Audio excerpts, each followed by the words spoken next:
साले स्वयं रूपा कदा मह्यं ददाति स्वपदान्तिकं। नमो विष्णुपदाय कृष्णप्रेष्ठाय भूतले श्रीमते भक्तिवेदान्त स्वामी इति नामिने। नमस्ते सारस्वते देवे गौरवाणी प्रचारिणे निर्विशेष शून्यवादी पाश्चात्य देशतारिणे। श्रील प्रभुपाद की जय।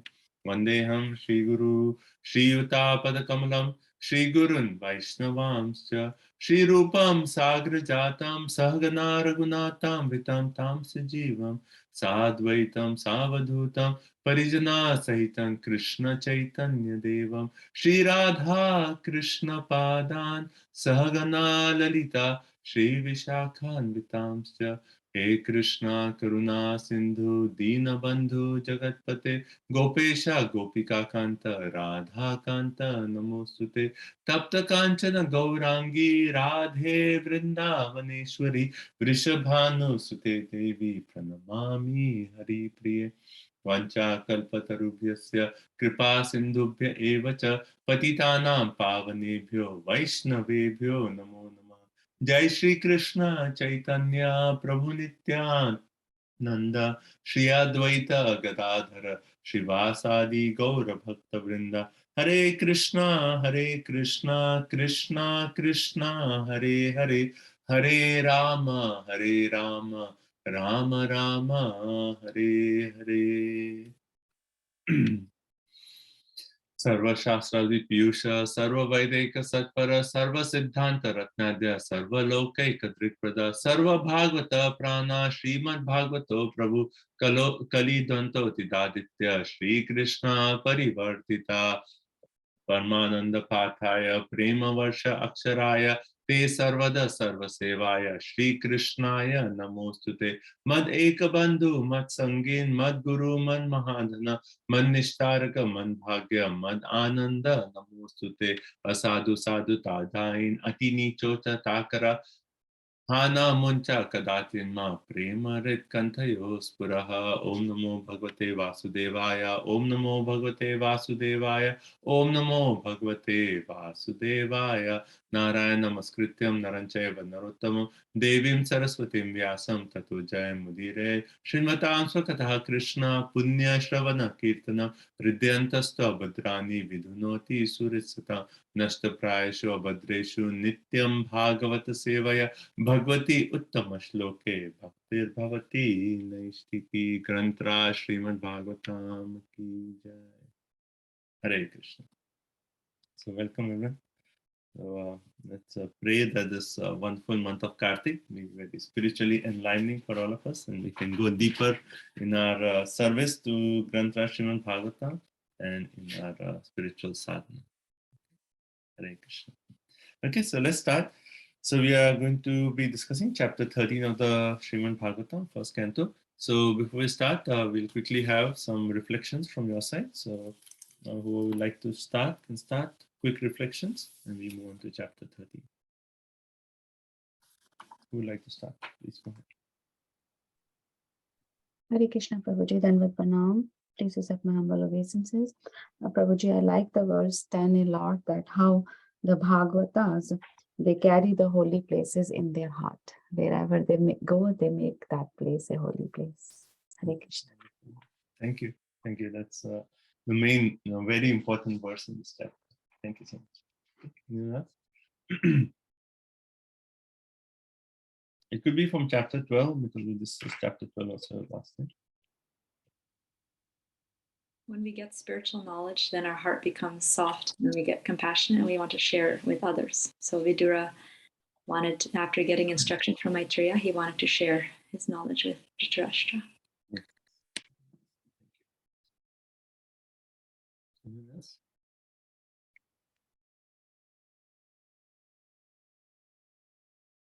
Please, before the session starts, at least prepare a point to share. Hare Krishna Prabhuji. Yes, ma'am. Once we get an impression of Krishna, we will never forget it. So doing that at a very early stage in life is also very important.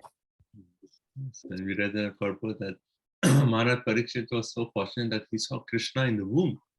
right? But not everyone is so fortunate, but the parents can create that good fortune for the children by giving them that strong impression of Krishna. Okay. Okay. Anyone else? Hare Krishna Prabhuji, my point also same. Once the impression of Krishna is in the heart, he never forgets. Yeah. If you really pray, Krishna, at least once just reveal yourself to us. Hare Krishna Prabhuji, I like the point that changing the quality of anxiety from material to spiritual. So we're all always anxiety, but changing the and Bhagavatam provides the enough knowledge for doing that. And Yes. Thank you. Thank you. Changing the quality of our anxiety. That's how we make spiritual progress. Yes. Thank you.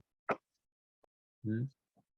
Hare Krishna Prabhu. I too like the point of the Tirtha Bhuta Swayambhuva that saintly persons are holy dhams personified. Very nice. Thank you. Thank you so much. Okay. Anyone else? Okay, so can anyone answer the question that why are we reading about Vidura's instructions to Dhritarashtra? How does that fit in our flow of the Srimad Bhagavatam? So before Sutta Goswami could speak further about Parikshit Maharaj's rule, he needs to talk about how Dhritarashtra left and the Pandavas' retirement and how Krishna left. Yes. So in the previous chapter, we read that how Shaunaka, they actually bring the topic back to Parikshit Maharaj. They had asked a few questions in the 4th chapter, and then after asking about Vyas Samvad, and Narada Vyas Samvad, and then after that description of like Krishna leaving to Dwarka, now they want to bring the topic back. It's all very nice, so much nectar, but they want to come back to Parikshit Maharaj. They ask a question, and then Sutta Goswami starts. So in the previous chapter we read, chapter 12 is the birth of Parikshit Maharaj. So we read about the birth. Now to come about Parikshit Maharaj's activities and his rule, his coronation, they need to come to the stage of like, first of all, Pandavas need to retire, right? Pandava needs to retire, and that will happen. And we'll read into this chapter that Narada Muni says that as soon as Krishna departs, that's the time that even you need to retire. So Pandavas need to retire, Dhritarashtra needs to leave the palace before that. So all those points, chapters need to be covered. So there are 3 chapters. This one, Dhritarashtra quits home, and then Krishna's departure, and then Pandavas retire timely. And then we come back to Parikshit Maharaj and we'll continue the story, right? Okay. So anyone else? Any points? Continue. Okay. So let's continue. So this 13th chapter, I'll just, we read up to text number 10. So I'm going to do a quick review from the starting. So basically this chapter starts off by how Vidura, he returned back to Hastinapur. And we discussed this last week that how before the start of the battle of Kurukshetra, after Krishna came as a peace messenger, Krishna came as a peace messenger, and he instructed Dhritarashtra, Duryodhan, and he gave the peace proposal from the on behalf of the Pandavas. And after those instructions, then Vidura himself spoke. And he actually, this was actually after Krishna was insulted. Like Vidura could not tolerate how Krishna was actually insulted in that assembly. And then Vidura spoke, and he spoke very sharp words to Dhritarashtra and Duryodhan. And he told Duryodhan, aren't you fearful of all the Pandavas, particularly Bhim, who's actually just waiting to actually fight you? Aren't you fearful of Lord Krishna? Lord Krishna, the Supreme Personality of Godhead, has accepted the Pandavas as his own kinsmen. How will you defeat Lord Krishna? Aren't you fearful of Lord Krishna? And finally, so this is directly speaking to Duryodhana. And then he turns to Dhritarashtra and he says, Dhritarashtra, even actually at the starting of when Duryodhana was born, even at that time, Vidura had instructed Dhritarashtra that for the sake of your entire family, it is okay to give up a bad son. So again, Vidura tells Dhritarashtra that for the sake of your welfare, for the sake of the welfare of the entire family, give up your son Duryodhana. Renounce Duryodhana. Because Dhritarashtra has so much attachment, he said, renounce Duryodhana. At that time, Duryodhana could not tolerate it. And he said, you are a son of a maidservant, a Shudra. You're a son of a Shudrani. What is your position here? And every time you speak against us. You're always taking the side of the Pandavas. And in that way, he insulted Vidura. And at the time, Dhritarashtra was shocked that his son had spoken such strong words to Vidura. And then Vidura, he didn't say anything. He just smiled. He just picked up his bow, and then he walked towards the door. And then he left his bow right at the doorstep, saying that he is not going to fight on the side of the Kurus. And then he just walked. So Vidura himself, he did not want to take part in this battlefield. He did not want to fight. If he had to fight, he would have to fight on the side of the Kurus like Bhishma Pitama, and he didn't want to do that. So he picked up the bow to show that, yes, the bow is there, but I'm leaving it at the doorstep because I'm not going to fight on the side. And then he went on pilgrimage. So he traveled on pilgrimage, and then he visited different places described further in the 3rd canto. But finally, he meets Maitreya Rishi, and then the entire 3rd canto and 4th canto is the entire story, the conversation between Maitreya Rishi and Vidura. And towards the end of the 4th canto, the last chapter of 4th canto, we read how finally Vidura actually, after hearing the instructions of Maitreya Rishi, he's actually overwhelmed with ecstasy. There's tears flowing from his eyes, and he actually is he's been blessed by that spiritual devotional knowledge from Maitreya Rishi. And after hearing that knowledge, he's thinking about, okay, I have received this wonderful knowledge. How can I deliver on other people? And immediately he thought of Dhritarashtra. If Dhritarashtra is still living in the palace, I need to go and somehow attempt to actually deliver him, give him this special knowledge, and deliver him. So that's basically how Vidura comes there, right? So basically, this chapter starts off by describing that how Vidura, he actually returned to the palace after his conversation with Maitreya Rishi. And then there, particularly we read the point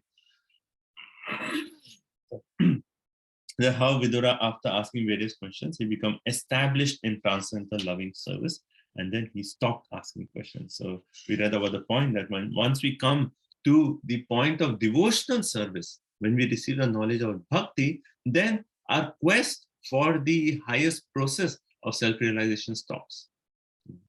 Like if you are on karma kanda or jnana kanda, all these other processes, there's no satisfaction. But when you come to bhakti, then there is satisfaction. And we saw the entire thing in Narada Vyas Samvad. Right? The whole conversation was just based on that.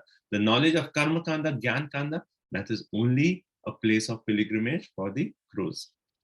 And devotees, they just look for the devotional. So as soon as he received that devotional service, the knowledge and devotional, he was satisfied. And then he stopped asking and said, okay, let me think of benefits of Dhritarashtra. Then we read further in text 3, 4, and 5. There's a list of all those different personalities like Dhritarashtra, Satyaki, Sanjay, Kripacharya, Kunti, Gandhari, Draupadi, Subhadra. All these personalities in that palace of Hastinapur, when they heard that Vidura had returned, it was as if like life came back to them. When Vidura was gone, it's described almost like their activities were suspended. That is how much affection they had for Vidura. So when Vidura returned, it's like life came back, into there. So that example has been given. And then with great delight, they all approached Vidura. They welcomed him. They offered obeisances to him. And then based on their position, they embraced Vidura. And they cried out of affection. There was so long separation. So as I mentioned last time, it's described that almost for 35 years after that battle of Kurukshetra, Dhritarashtra was still in the palace. So we can almost consider 35 years Vidura was on their pilgrimage, and then now he's come back. So it's been a long time. And all the residents of the palace, they are now feeling, like, okay, now life has come back, and the long feeling of separation, they're crying out of affection. And then it is described that how Yudhishthir, he actually welcomed and served Vidura, right? So they gave him nice prasadam, they gave him sufficient rest, he was comfortably seated, and then Yudhishthir starts speaking to Vidura, right? So from text 8 onwards, we read how Yudhishthir starts speaking, and he says, first of all, Api smarata no yusma. Do you actually remember how you protected us from all sorts of calamities, and your partiality is just like the wings of a bird, protecting the eggs. Right? So first of all, Yudhishthira is actually expressing his gratitude to Vidura, saying that, Vidura, it is only, Uncle Vidura, it is only because of you that we are actually here now. It is you who actually saved us from all those calamities. Right? And then particularly the example that Prabhupada focuses in the purport is that house of lac, right? When it was actually Duryodhan and Shakuni's plan to actually kill all the Pandavas by burning them in that house of lac, right? And then it was Vidura who actually gave the hint to Yudhishthira before leaving that, that the house is made in such a way that it's going to be set on fire. And then later on, it was Vidura who actually goes secretly to Varnavat, and he actually tells the Pandavas that tonight they are going to burn the house.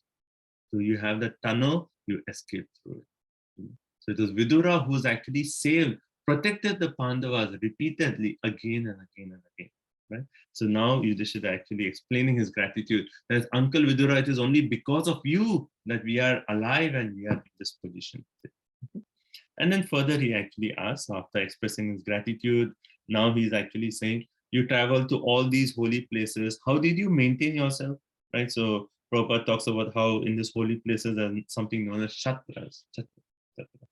Shatras is like free kitchen houses. So he's actually asking, did you survive, did you maintain yourself by having food at these free kitchen houses? And how did you actually serve these holy places? That point was very interesting. At which holy places and pilgrimage sites did you render service? And we talked about this last time, that we go to the holy dham to actually render service, right? And so we talked about text number 9, right? We discussed that point about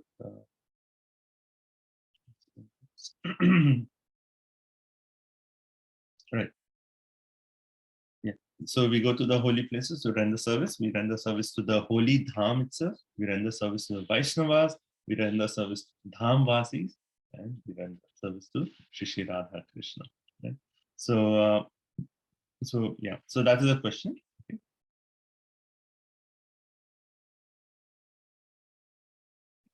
And then in text 10, which is a verse for memorization, Bhavad Vida Bhagavata, Tirtha Bhuta Swayambhu, Tirthi Kurvanti Tirthani, Swanta Stena Gatavritaha. So that verse actually says, my Lord, devotees like your good self are verily holy places personified. Because you carry the personality of God within your heart, you turn all places into places of pilgrimage. Right? So very beautiful verse. So basically we discussed this verse last time, that the word Tirtha actually means a gateway between the material and the spiritual. Right? And 3 kinds of Tirthas we talked about. The first one is the actual Tirtha, the manifestation, like the holy places which are manifested on the surface of the earth, like Vrindavan Dham, Mayapur Dham, Jagannath Puri Dham. That is Tirtha. The second one is actually the dhams which are manifested by the pure devotees, like how Srila Prabhupada traveled all around the world and made new Dwarka Dham, new Mayapur Dham, new Goloka Dham, right? And so on. And so all these are actually manifestations from the heart of the pure devotees. And third one is Swanta, right? This verse actually makes a point. Swa Antastena, right? Because the Supreme Personality of God is situated in the hearts of these devotees wherever they travel, that actually becomes a place of pilgrimage. So Yudhishthira Maharaj is saying, Vidura, actually your traveling to the holy places is actually benefit for the holy places. You have glorified the holy places further by being present in all these holy places. Okay. Right, so we talked about the 4 aspects that Prabhupada says. We go to the dham first to search out for devotees, and then what do? Once we find the devotees, we hear from them, right?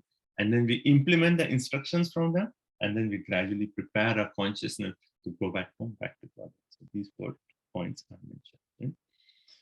Okay, so right, and we discussed that verse about Naham Tishtami Vaikunte Yoginam Hridaya Shuva Tatra Tishtami Narada Yatra Janti.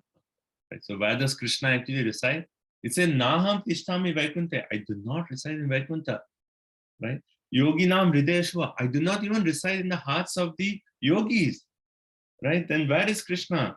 Tatra Tishtami Narada Yatta Gayanti Madhbhakta. So wherever there is Hari Katha going on, wherever the devotees are talking, discussing Krishna Katha, Krishna is personally residing at that place. So when these devotees, the pure devotees, wherever they travel, what do? They actually always discuss about Krishna. Right? Bhagavad Gita makes a point, right? Tushyanti cha ramanti cha. Always what are they doing? They are actually deriving pleasure by discussing, conversing about Krishna's pastimes, Krishna's glories, Krishna's activities. So wherever these pure devotees are talking about Krishna, that place is actually a dham. Right? So hence Yudhishthira is saying, your devotees, like your good self, are verily holy places personified. You yourself are a tirtha, and wherever you go, you actually create tirtha. Okay. Okay, so now let's continue. We'll continue text number 11. So any comments up to this point?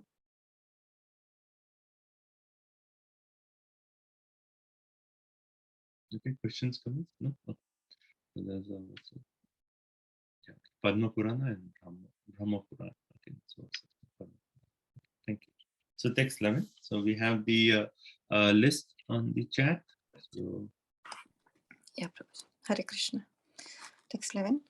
Apinaha suhridastata bandavaha Krishna devataha staha shrutava yadavaha swapuryam sukham asate. Translation. My uncle, you must have visited Dwaraka. In that holy place are our friends and well-wishers, the descendants of Yadu, who are always wrapped in the service of the Lord Krishna. You might have seen them or heard about them. Are they all living happily in their abodes? we can make out the heart of Yudhishthira. Right? Yudhishthira, a pure devotee of Krishna, and we just read the devotees how they carry Krishna always in their heart. So naturally, Yudhishthira Maharaj, he's always wrapped in attention of Krishna. So naturally, when Vidura has traveled to all these places, then Yudhishthira Maharaj wants to know, oh, you must have gone to Dwarka. And he actually particularly uses the word Apina Suradastata Bandhava Krishna Devata. So Prabhupada in the purport focuses on this Krishna Devata. That means who is wrapped in attention of Krishna. And then he says, you must have Drishta and Shrutaha. Drishta means to see, Shrutaha means to hear.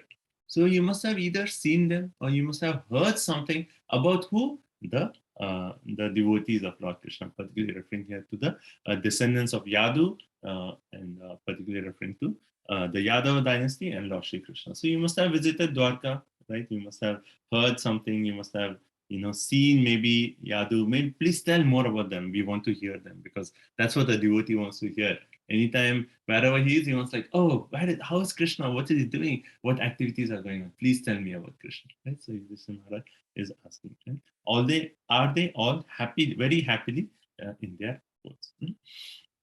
So Prabhupada in the purport says that if you consider Yudhishthira Maharaj, or if you consider Vidura, or if you consider Yadavas, all of them are actually wrapped in attention of Krishna. So in that way, all of them are actually, Prabhupada says, whether you're considering Vidura, the Pandavas, or the Yadavas, there is no difference in their pure devotional qualities. All of them are actually pure devotees of the Lord. Right? So main point, the real qualification of a pure devotee, he is Krishna Devata, in the sense that he's always wrapped in thought of Krishna.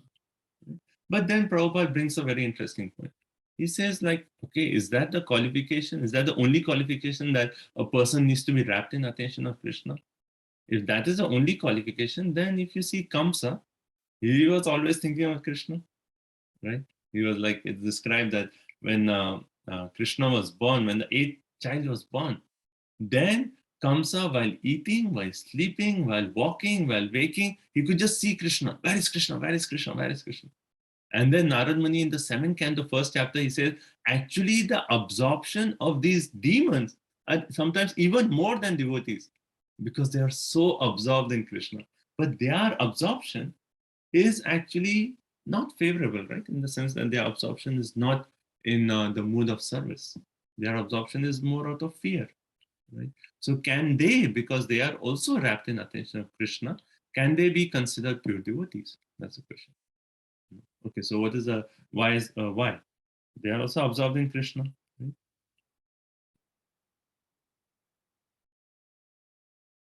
Okay, who wants to say? Please go ahead. They're envious, Prabhuji. Okay, they are envious of Krishna. Okay. It's not favorable for bhakti. It's not favorable. That word favorable is very nice. Yeah, they are thinking unfavorably.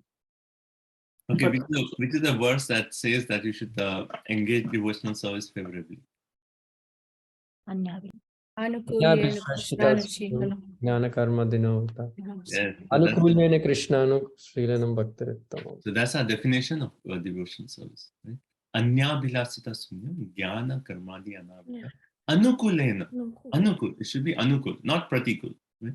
Anukulena Krishnanushilam bhakti. So our devotional service should be rendered favorably with an intention to give pleasure to Krishna. Right? Now, about this Kamsa, Prabhupada mentions like Kamsa, Jarasandha, Shishupal, demons, and all these demons, they were also wrapped in thought of Krishna. But and the point is, okay, now one point is they are thinking of Krishna is not favorable. So hence we cannot consider them to be at the same level as Yudhishthira, Vidura, or the Yadavas. Right? But by their thinking of Krishna, right? By their thinking of Krishna, actually 7th canto makes this point. It actually says, actually in the starting of 7th canto, Yudhishthira Maharaj is asking Narad Muni, and he actually says that how in that assembly, in the assembly of Rajasuya Yajna, how Shishupal, when he was killed by Krishna, then how the soul of Shishupal left his body and entered into Krishna. So Yudhishthira Maharaj was asking that Shishupal was always blaspheming Krishna. From the birth, he was speaking ill about Krishna. How is it possible that he attained Krishna? Right? So that's the point. So in response to that, Narad Muni actually says the point. He says that there's a verse that says, Gopya Kamat Bhayat Kamso Deva Chaibyadun Nipaha Sambandhad Vishnaya Sneha Yuyam Bhakta Vayam Vibhu. So my dear King Yudhishthira, the gopis by their lusty desire. So gopis, what is their feeling to Krishna? Lusty desire. Kamsa, what feeling he had for Krishna? Fear. He was always fearful. Now this 8th child is coming, right? Shishupal and others by their envy. They were always envious of Krishna. Hence Shishupal always blaspheming Krishna, right? Then the Yadavas by their relationship, family relationship with Krishna. And Pandavas, you Pandavas by your great affection for Krishna. And general devotees by their devotion of Krishna. All of them, either of these feelings, whether that's out of fear, out of envy, any way someone is coming in contact with Krishna, they are actually getting purified. Like we give the example that how even if there's polluted water, if it comes in contact with the sun absorbs the pure water and leaves the polluted substance back. Similarly, anyone who comes to contact with Krishna actually gets purified. And hence Narad Muni concludes that conversation by saying, somehow or other, tasmat kene pe upayena manaha Krishna nivesha. Somehow or other, if someone thinks of Krishna, then he'll get liberated, right? And can return home back to God. So somehow or other, one must consider the form of Krishna very seriously. Right? So even out of envy or something, these demons, though they are thinking about Krishna, they are wrapped in attention of Krishna, they get the benefit of liberation. Right? Because having coming thought of Krishna, Krishna will purify them. Krishna is all pure. So anyone who comes in thought of Krishna will get purified. But we cannot consider them pure devotees because their thinking is not favorable. Right? So Prabhupada explains that point in the Prabhupada. Okay. So this is a point. Okay. So in answer to Yudhishthira Maharaj's question to Narad Muni, how did Shishupal get liberated and enter into Krishna's body? Narad Muni has made the point that because even Shishupal, though he was envious of Krishna, was always thinking of Krishna. And by that thinking of Krishna, he got purified and hence he attained liberation. Okay, so that's one. Okay, text 12. Who's next on the list, please? इति युक्तो धर्मराजेन सर्वं समवर्णयात् यथानुभूतं क्रमशो विनयादुकुलक्षयम्. Thus, being questioned by Maharaj Yudhishthir, Mahatma Vidu gradually described everything he had personally experienced, except news of the annihilation of the Yadu dynasty. So by the time that Vidura had returned, all the Yadavas had already been annihilated. So Vidura, like particularly the verse here is used, Samavarnaya, means he properly described whatever Yudhishthir Maharaj had asked. Vidura gave nice elaborate description, but he did not talk about the annihilation of the Yadava dynasty. And why he did not talk? Next verse. Let's read text 13.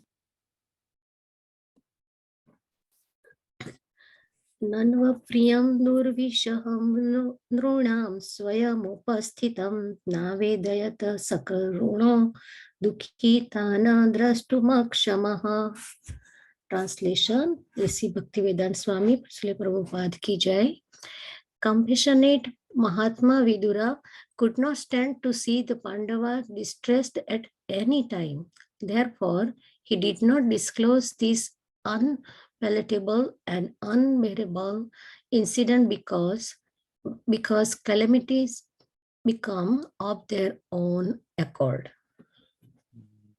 So this is a very interesting point that Vidura, particularly it says Dukhitan Drishtam Ashamaha.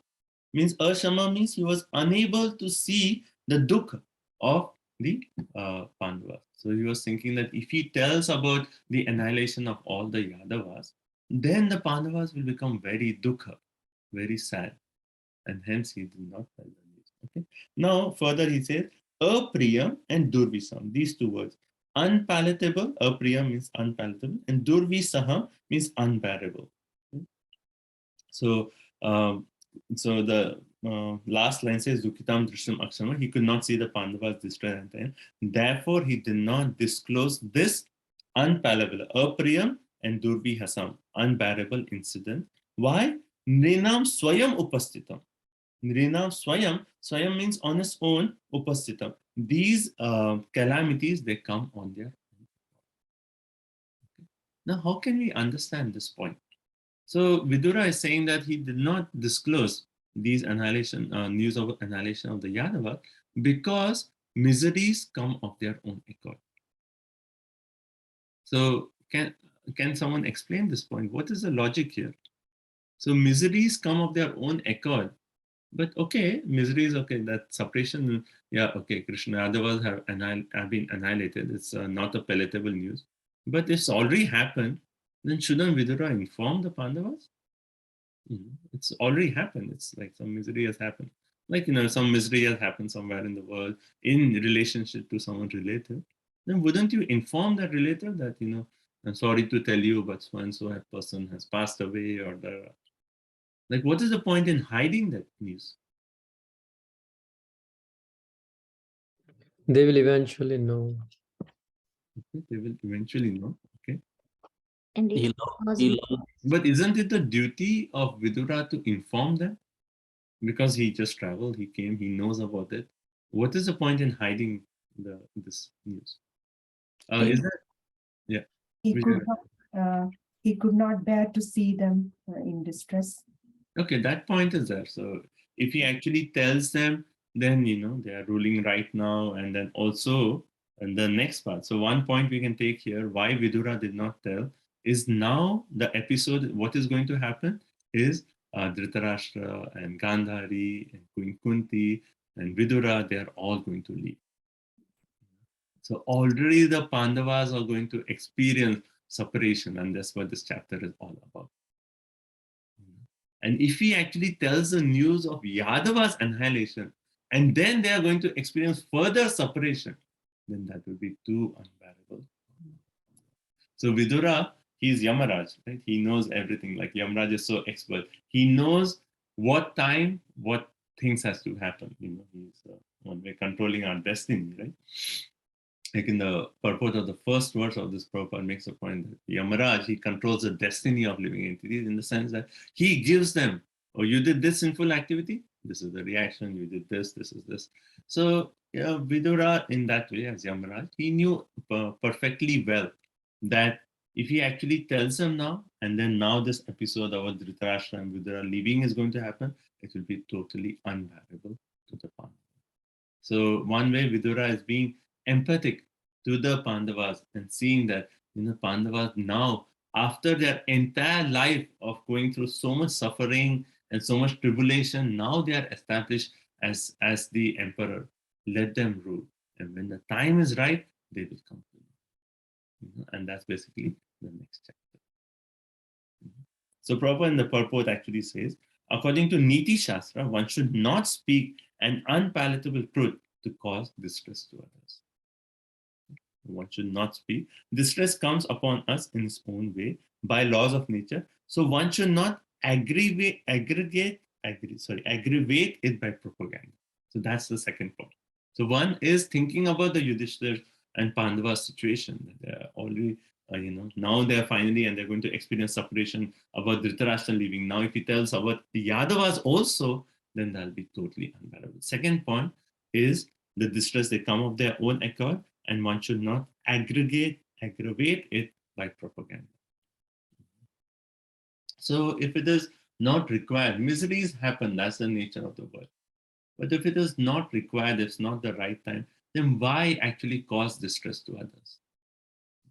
If that news is essential for that person, if someone's relatives pass away and that like he has to do some ceremonies about like Shraddha ceremony or do certain things, then okay, yeah, I need to inform you because you need to go maybe do the final rites and so on, then it's important.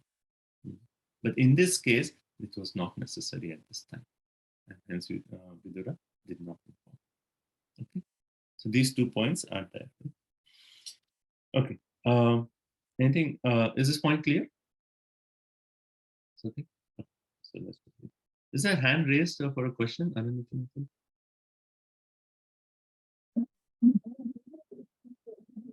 Oh, we cannot hear you.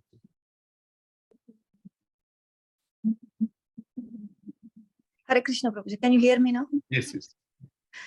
Yeah, you mentioned Shishupal entered into Krishna's body, right? So what kind of liberation is that?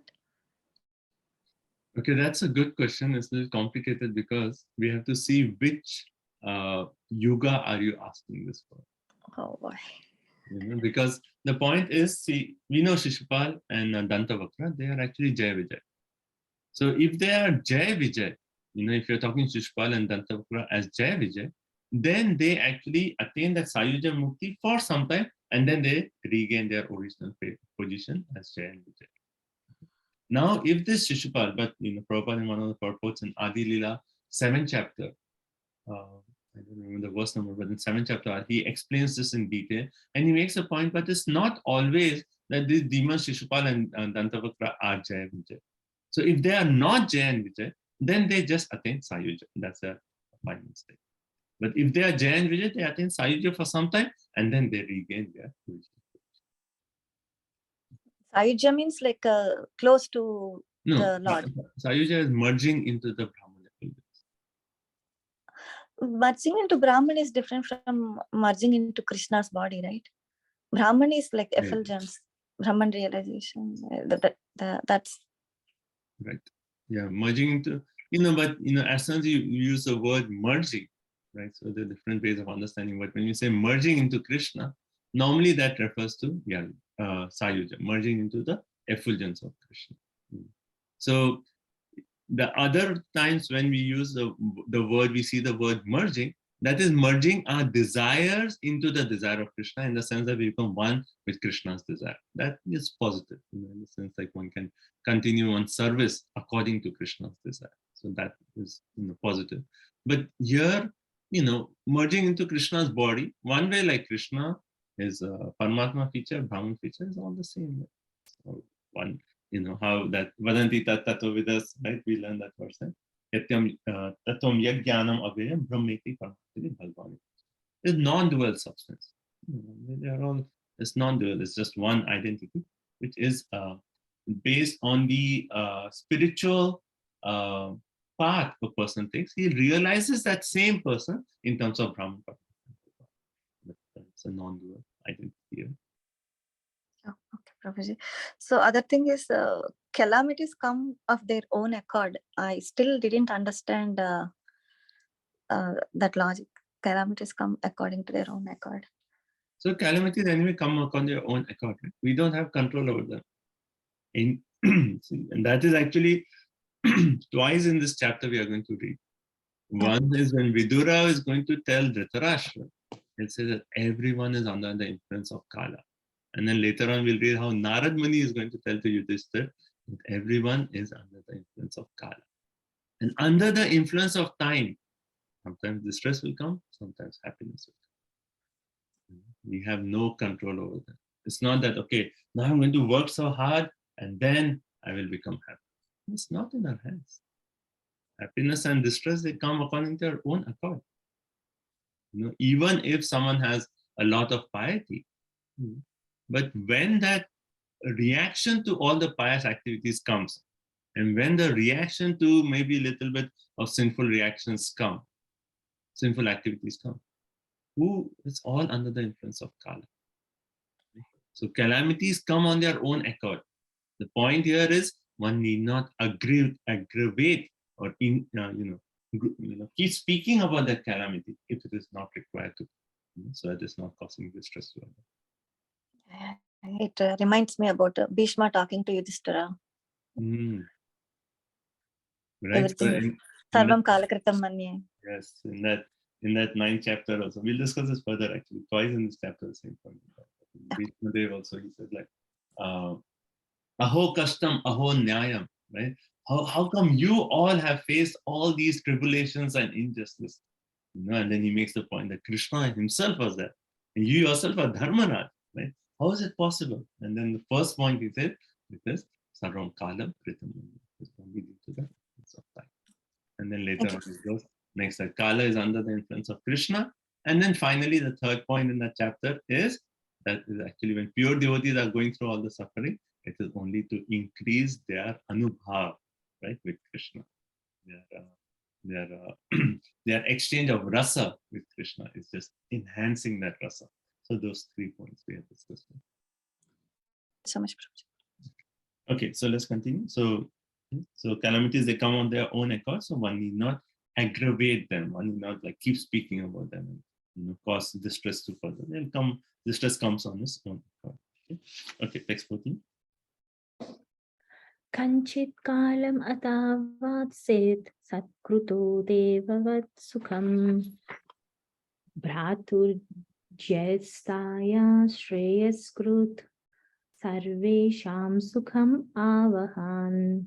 Thus, Mahatma Vidura, being treated just like a godly person by his kinsmen, remained there for a certain period just to rectify the mentality of his eldest brother, and in this way bring happiness to all others. Okay, so here it is being saying that Yudhishthira, how he was treating Vidura just like a godly person, right? Devavat. Devavat means just like a godly person. Now we don't even know like what does it mean to treat someone like a godly person, right? It's not that demigods come to our house and we treat them in a particular way. But for King Yudhishthira, demigods actually used to visit his palace, and he used to treat them. Prabhupada talks about that point, that he used to treat them in such a royal way. Imagine, like, let's say one of the demigods has come and given darshan to Yudhishthira Maharaj. Imagine how he would treat that. So in that same way, he actually treated Vidura, just like how someone will actually treat a demigod. Right? So in that way he treated. And he remained there for a certain time. And why was he there? Why was Vidura there? Someone may actually question. Vidura, he had already left the palace.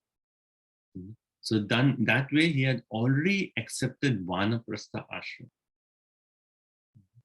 Then is it right for him to come back and accept opulence, like accept the service of being served like a demigod? Is it right for him? So what is the answer there? Prabhupada gives 2 points in the purport very clearly. let's discuss what if someone challenges that, it's not right for Vidura, like he's accepting all these treatment like gods. It's not right for him. He's already accepted. Once you accept Vanaprastha, then the only stage you should be looking further is sannyas. So was it okay for Vidura to accept this? What's the answer? Prabhupada explains in the purport that out of mercy he accepted it. Okay. And secondly, he wanted to deliver his elder brother. Okay, so first point, out of mercy. So what does it mean, out of mercy? Out of mercy to whom? Like by Vidura accepting the royal, treatment, he's showing mercy to whom? Devotees. Yudhishthira. Yudhishthira. How is that showing mercy to you? Because he's a pure devotee. Okay, so one you can see that. Yes. Accepting. When we give some donation, by accepting, they are showing the mercy. Just like that, when Yudhishthira is giving all the opulences, he's just accepting by mercy. So out of mercy, so two ways we can understand.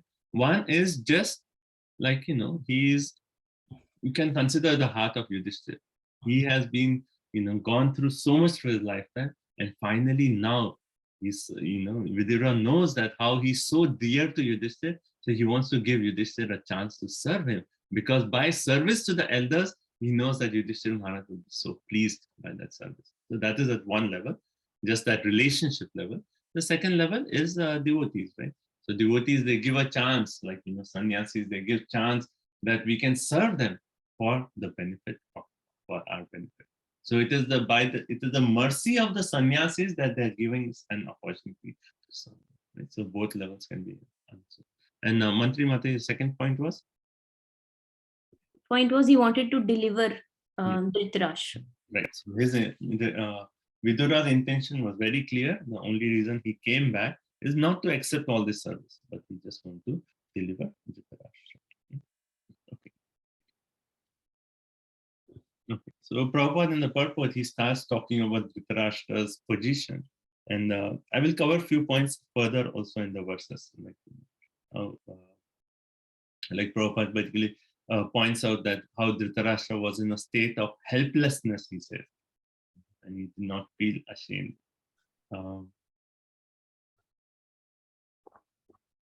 Okay, so anyway, I'll wait on that point. I'll come to that later about the Dhritarashtra situation. But another point here is actually mentioned that Vidura is actually speaking to Dhritarashtra. He came to enlighten Dhritarashtra, but Prabhupada makes a point that these talks of enlightenment are so refreshing that everyone there, Yudhishthira and all those personalities, they also sat and heard the talks of Vidura, because this Krishna Katha is always so relishing, so enlivening to everyone. So Prabhupada makes that point. Okay, text 15.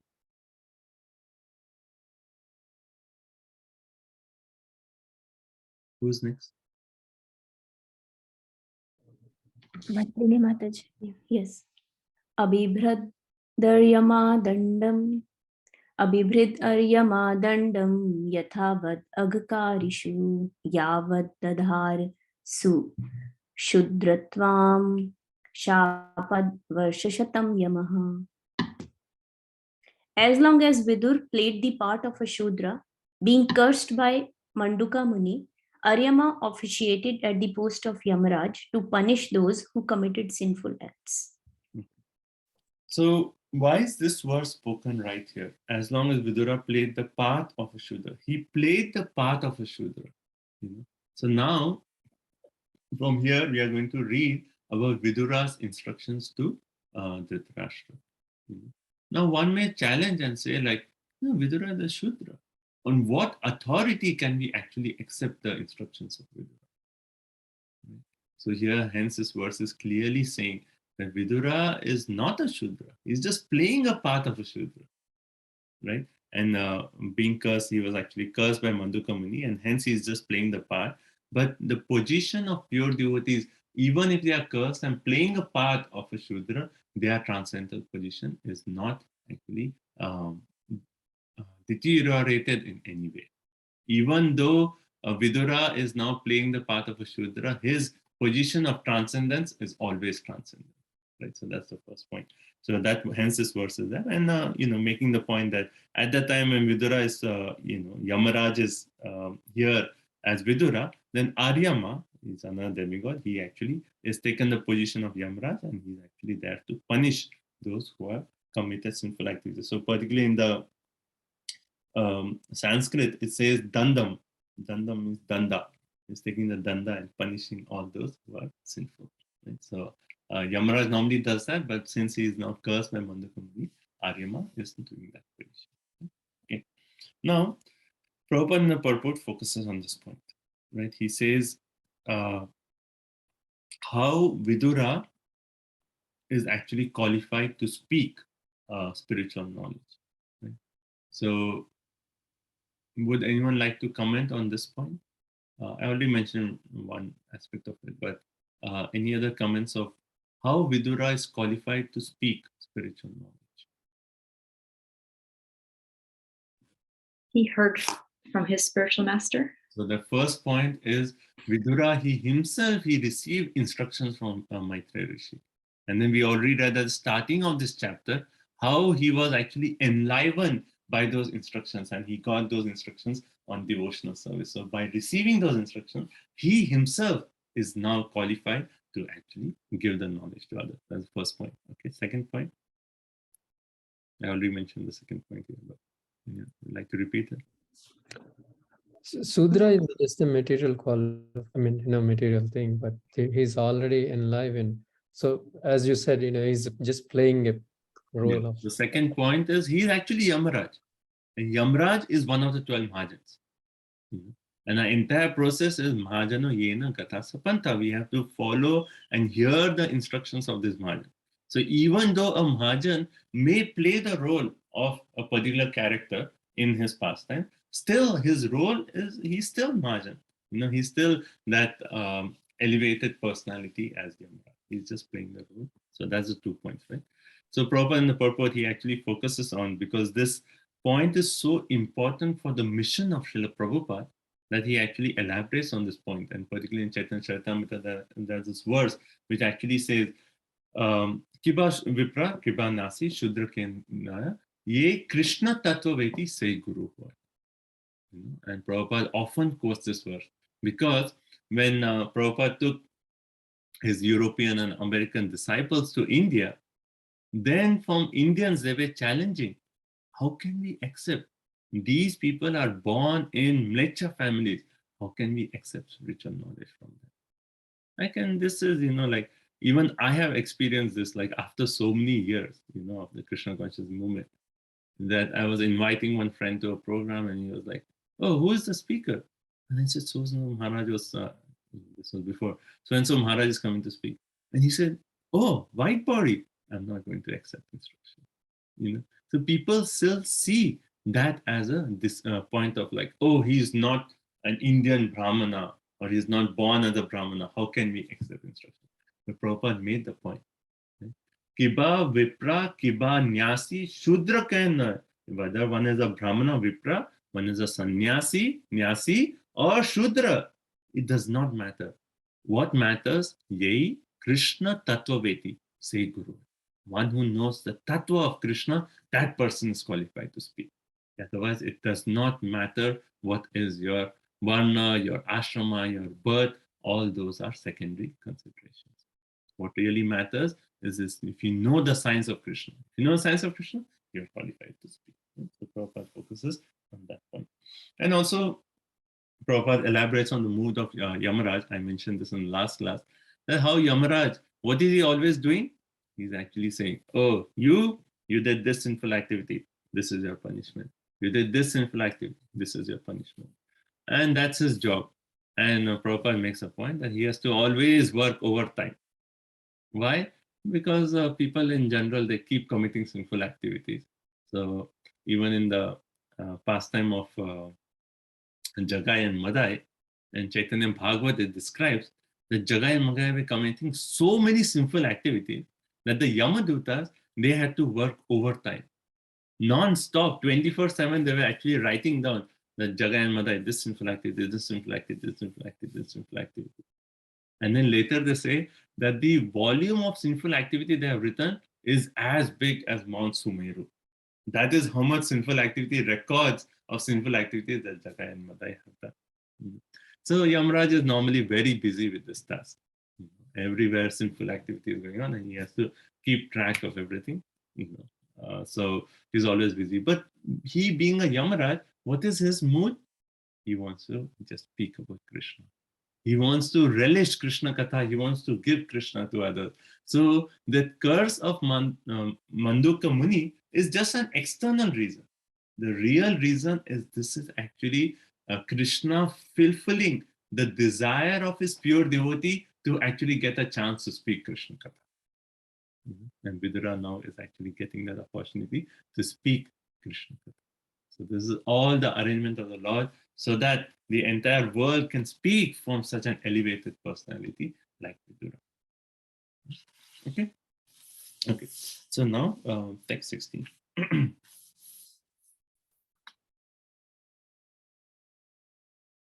Who is next? Please go ahead. So Mantri Mati said, Mohan Prabhu. Hare Krishna Prabhuji.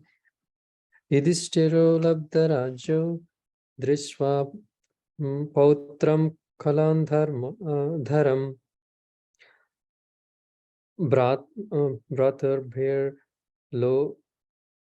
lokapalaibhir mumunde parayasriyaha. Having won his kingdom and observed the birth of one grandson, competent to continue the noble tradition of his family, Maharaja Yudhishthira regained peacefully and enjoyed the uncommon opulence in cooperation with his younger brothers, who were all expert administrators to the common people. So Yudhishthira labdha rajya. So finally, after everything, now Yudhishthira has got his kingdom, which was his rightful claim, right? And then it says drishva pautram. So for a king, it is very important to actually have a qualified successor, right? And we read later on in the story of Maharaj Chitraketu, right? That how he had like everything, his palaces, everything, all opulences of that, but he did not have a son. He was always in anxiety because of that, right? So it's very important that the king have a qualified successor. And then now he is seeing Drishta Pautram, his grandson, who's actually Kulan Dharmam is actually as qualified, as his entire dynasty. So that is also perfect. So he has a wonderful kingdom now. He has a qualified successor, and Bratabi Lokapalaive, and all his brothers are cooperating so nicely. So all these conditions are very favorable. And then because of that, it says Mumude Parayashri. And because of that, Mumude means enjoy. He was actually enjoying that uncommon. Now, one more question: that how is Vidura, how is Yudhishthira enjoying this uncommon opulence? Right?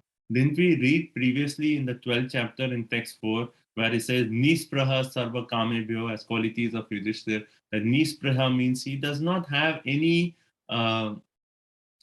desires for sense gratification. He does not have any desire for material opulence, right? And also we read the words like Krishna Padanu Sevaya, always engaged in service of Krishna. So even though his opulence was as great as the heavenly planets, he was not concerned with all that, right? And here it says that he says Mumude Parayashva. He's enjoying this. How is he enjoying? Right? Doesn't this verse say that Yudhishthira Maharaj is also enjoying like any other materialist person? Well, the point Prabhupada explains in the purport, it is not so much of like enjoying sense gratification. And Prabhupada explains how Yudhishthira Maharaj always so many challenges, one thing after another, challenges after them. And after winning the battlefield, then only his sons, who were supposed to be the next kings, they were killed. And then who is left to rule? Well, his grandson. Even his grandson was attacked by Ashwatthama. But by Krishna's mercy, even grandson was actually protected. So now, after everything, it was like, okay, a relief from all those tribulations. So that enjoyment is basically like, okay, all those tribulations are now over and now he's ruling. But that does not say anything against his mood of Krishna Padanusevaya. Yes, he has his opulence, everything is good, but he's still his higher level, he's always absorbed in Krishna. Okay. So Prabhupada says Maharaj Yudhishthira felt some relief as a human being, although he had very little attraction for material happiness, which is always illusory and temporary. Okay, text 17. एवं गृहेषु सक्तानां प्रमत्तानां तदिहया अत्यक्रामद् विज्ञातः काला परमदुस्तरः. Insurmountable eternal time imperceptibly overcomes those who are too much attached to family affairs and are always engrossed in their thoughts. So, like, why is this verse coming now? Right. So he's just explained how Yudhishthira Maharaj, he is like, even though now everything is fine, good kingdom, great grandson who's going to take over, brothers cooperating, wealth, prosperity, everything is there. But what is Yudhishthira Maharaj's position? It is not like Evam Grihashu Saktana, not like those people who are just absorbed with family life. Right? So in some eternal time, empathy overcomes those who are too much attached to family. So that's not Yudhishthira's situation. But whose situation is this? This is the situation of Dhritarashtra. So this verse is so beautifully a connecting point between saying that not applicable to Yudhishthira, but applicable to Dhritarashtra. And then from now on, we'll read about Vidura's strong words to Dhritarashtra. Right? Okay. So, and then particularly the words here for describing eternal time, kalaha, is atya kramat, surpass, and avigyata, imperceptible. Right? So these are the qualities of time. That time is insurmountable and imperceptible. Insurmountable means even if one may be like super opulent, one may have all the kingdom, all the opulences of this material world, still he cannot overcome time. Time can never be overcome. How Prabhupada said, at the time of death, even if you have millions of dollars, you cannot buy time. Death is coming, death is coming. If there's this thing that you're going to die in 2 days, in 2 days you're going to die. Your millions of dollars, your best doctor in the world, best medicine is not going to save you. It is insurmountable. Nothing can overcome that, right? And second thing, it is imperceptible. Like, we cannot understand how time even works. Let's analyze this particular moment. Oh, it's already over. It's already become past now. If you say you're going to analyze this particular moment of time, the moment you say it, it's already become past and it's already over. So we cannot even perceive how time is actually working in our life. Particularly because Kala is actually an energy of the Lord himself. And this is elaborated further in the 3rd canto, when the entire aspect of creation is said. Then it is said, like, if you see the material elements, right? Earth, water, air, fire, ether, right? Bhumi, Apo, Nalo, Vayu, Kam, Mano, Buddhi. All these material elements, they are also one way the energy of the Lord, right? And if you say they are the energy of the Lord, then aren't they having the qualities of the Lord, like eternal, full of knowledge, full of happiness, right? Because it's the energy of the Lord. But what is that element that is making these earth, water, fire, and ether to have properties contrary to the properties of the spiritual nature? And that is the aspect of time. So though all these earth, water, fire, air, ether is actually energy of the Lord, but this energy of time is actually acting upon all these in such a way that all these elements go through this cycle of coming into existence, staying for some time, producing byproducts, then decaying, and then dying. It's all under the influence of time, right? Imperceptible time. And so hence, so these two qualities of time are there, right? Dushtara, insurmountable, and avigyata, imperceptible. Right? And those who are actually attached to family affairs, this says, right? Too much attached to family. Evam grihashu saktanam. Saktana means very much attached to family affairs, and always pramatana means always insane insanely attached or so much engrossed in them, right? They will be overcome by this influence of time. Right? But Maharaj Yudhishthira, because he's a pure devotee, he's not going to be affected by this influence of time. Right? So Prabhupada in the purport, let's see.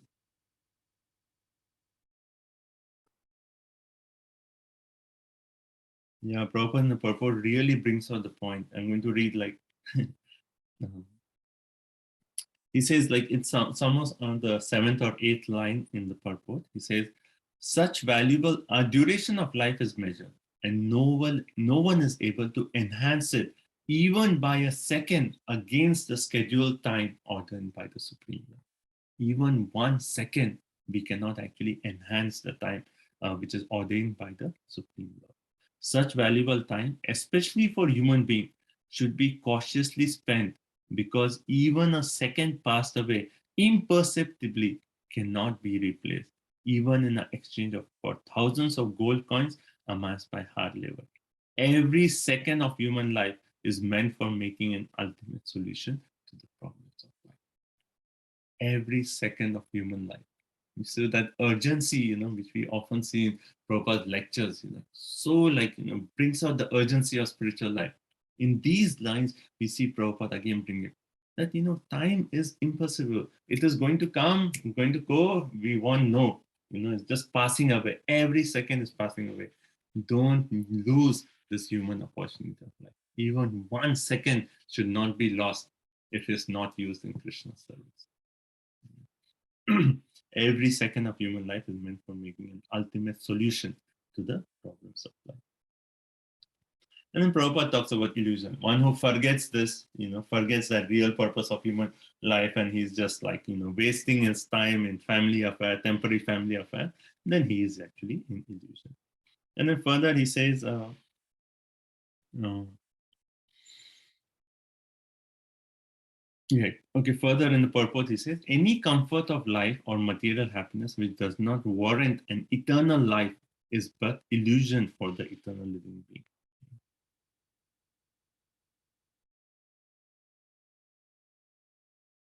He says, real transcendentalists are hungry for this happiness. Right? We read about this point of hunger, right? In one of the previous purports, that everyone is hungry. The materialists are hungry for sense gratification. The spiritualists are hungry for spiritual elevation. So Prabhupada is actually saying that the real spiritualists, they are hungry. They are always hungry. How I can get more Krishna consciousness? How can I get more Krishna consciousness? How can I use every second in Krishna's service? That urgency, how Vaisheshika Prabhu makes this point. It is like you should have the house on fire desire. When the house is on fire, then it is like a burning desire. Oh, do something right now. It's caught fire. Everything is going to burn down. Do something right now. And that is the kind of desire that we should have for our spiritual life. Time is burning away everything in our life. Everything is going away. Our age is going away. Everything is falling apart. Every second needs to be used. When the house is on fire, every second is very crucial. Similarly, our human form of life is actually there's just a fixed time we have, and everything is like passing away. Every second is so crucial that we should not lose even even 1 second. And real transcendents are always hungry for that spiritual relishment, spiritual association. Okay, so that's that, and then we'll move on to text number 18. Okay, so from here we are going to read about Vidura's instructions to Dhritarashtra. Okay, so next text 18 to 28, we'll read that. So before we go that, let's see any comments or maybe any quick realization. Maybe 3-4 of you can share any quick comments or any points that stood out to you from the discussion up to this point.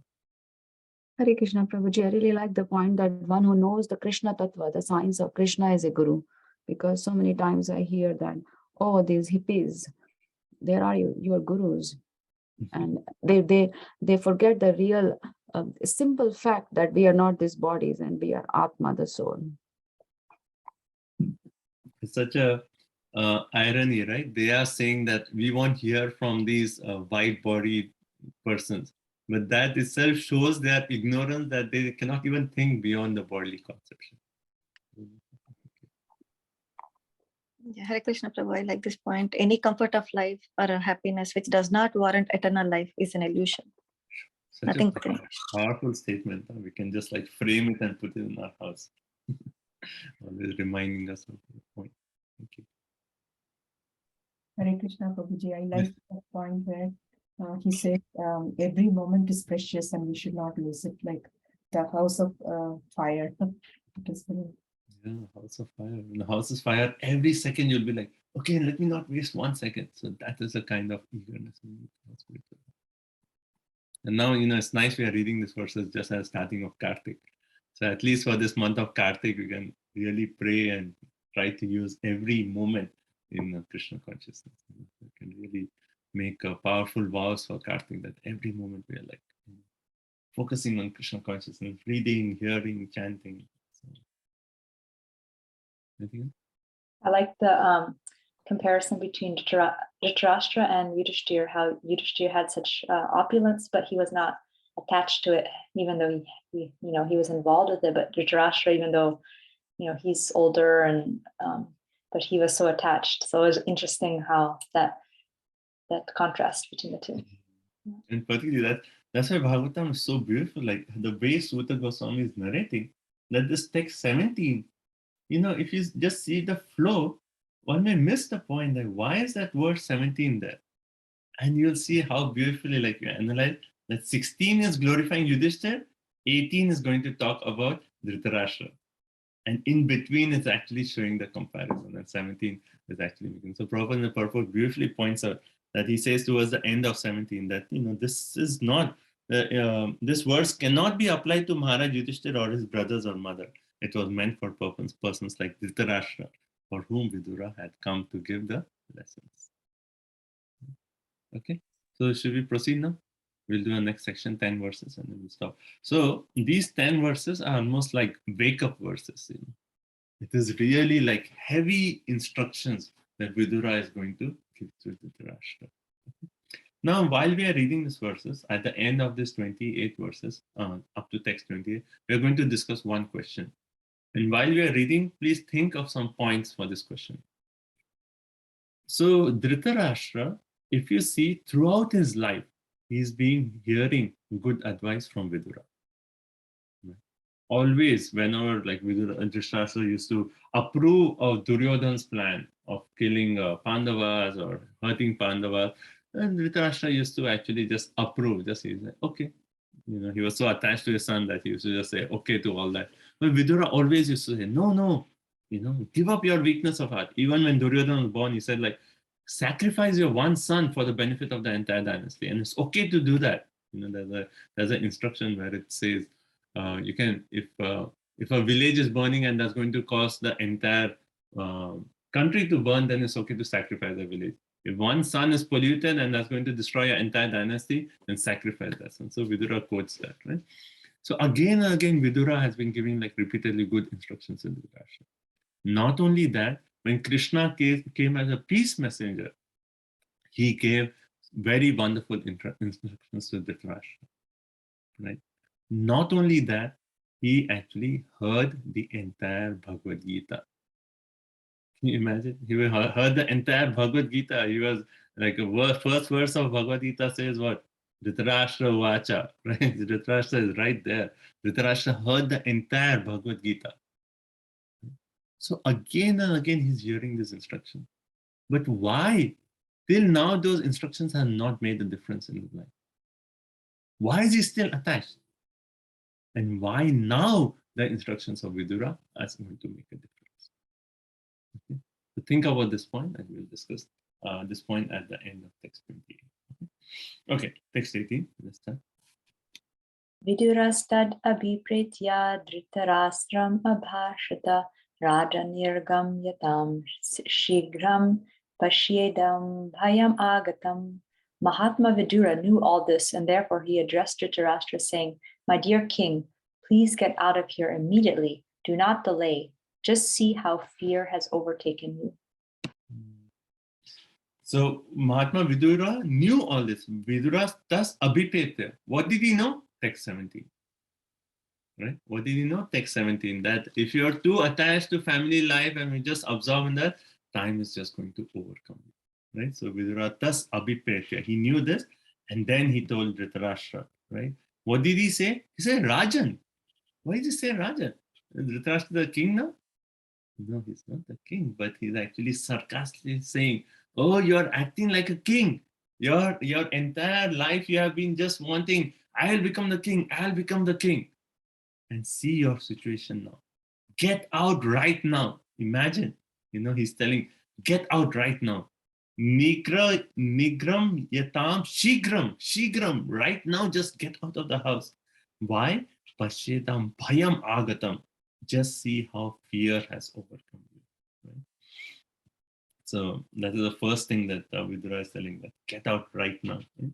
So bhayam overcome, in the sense, Prabhupada actually talks about that in the purport. He says the word Rajan is very significant. That why? Because Dhritarashtra, he was the eldest son. So, he had the desire that I'm the eldest son, so I should become the king, but he was blind. So then his brother Pandu was established. And then when Pandu went to the forest, then Dhritarashtra was temporarily said, okay, while Pandu is in the forest, you temporarily rule, right? But then Pandu passed away, then Dhritarashtra was there. So he wasn't like any time like, okay, you are the king as such, He was always like, oh, you're just, Pandu is in the forest, so you're just, on the behalf of Pandu, you're ruling. Or, And later on, it was like, okay, you're ruling right now, just so when the elder son, the Pandavas, they actually grow up, then you give it to them, because they are the heir, after Pandu has left, it is should go to the Pandavas. So you are just ruling on. So it was always that he was never like, okay, I am the king, He was always thinking that he had this something known as like a victim mentality. That, oh, I am the victim of bad fortune. I was born blind, so I cannot become the king. Throughout his life, he was just thinking on that time. So Prabhupada points out that because he was blind from birth, he was disqualified from his rightful claim. And at heart, he always wanted to become the king. And Prabhupada pointed out, with all these imperial ambitions, the ambition to become the king, all those things were actually failed by the will of the Lord. Whatever Dhritarashtra did, all his efforts were failed again and again and again.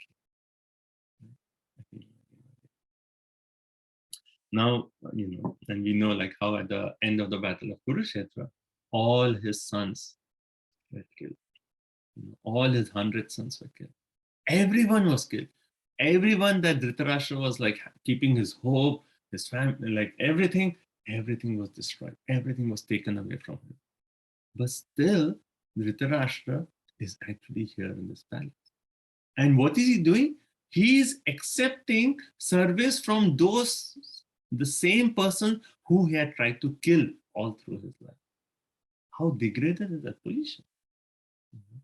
How degraded is the position? That entire life he's trying to get rid of the Pandavas. And now after everything is destroyed for him, all his plans have been destroyed, he's actually taking service from those same personalities who he has tried to destroy all through the life. Such a pitiable condition, right? Okay.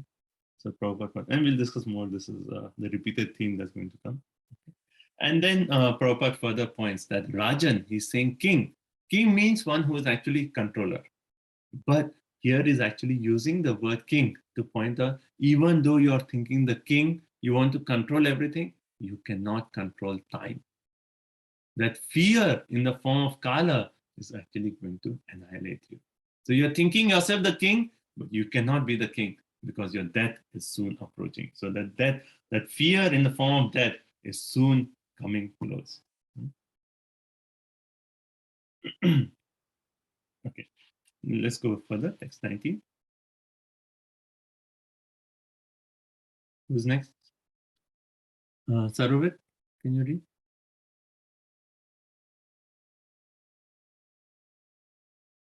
Okay, Sri Radhe Mataji. Yes, Prabhuji. Yes. Text 19.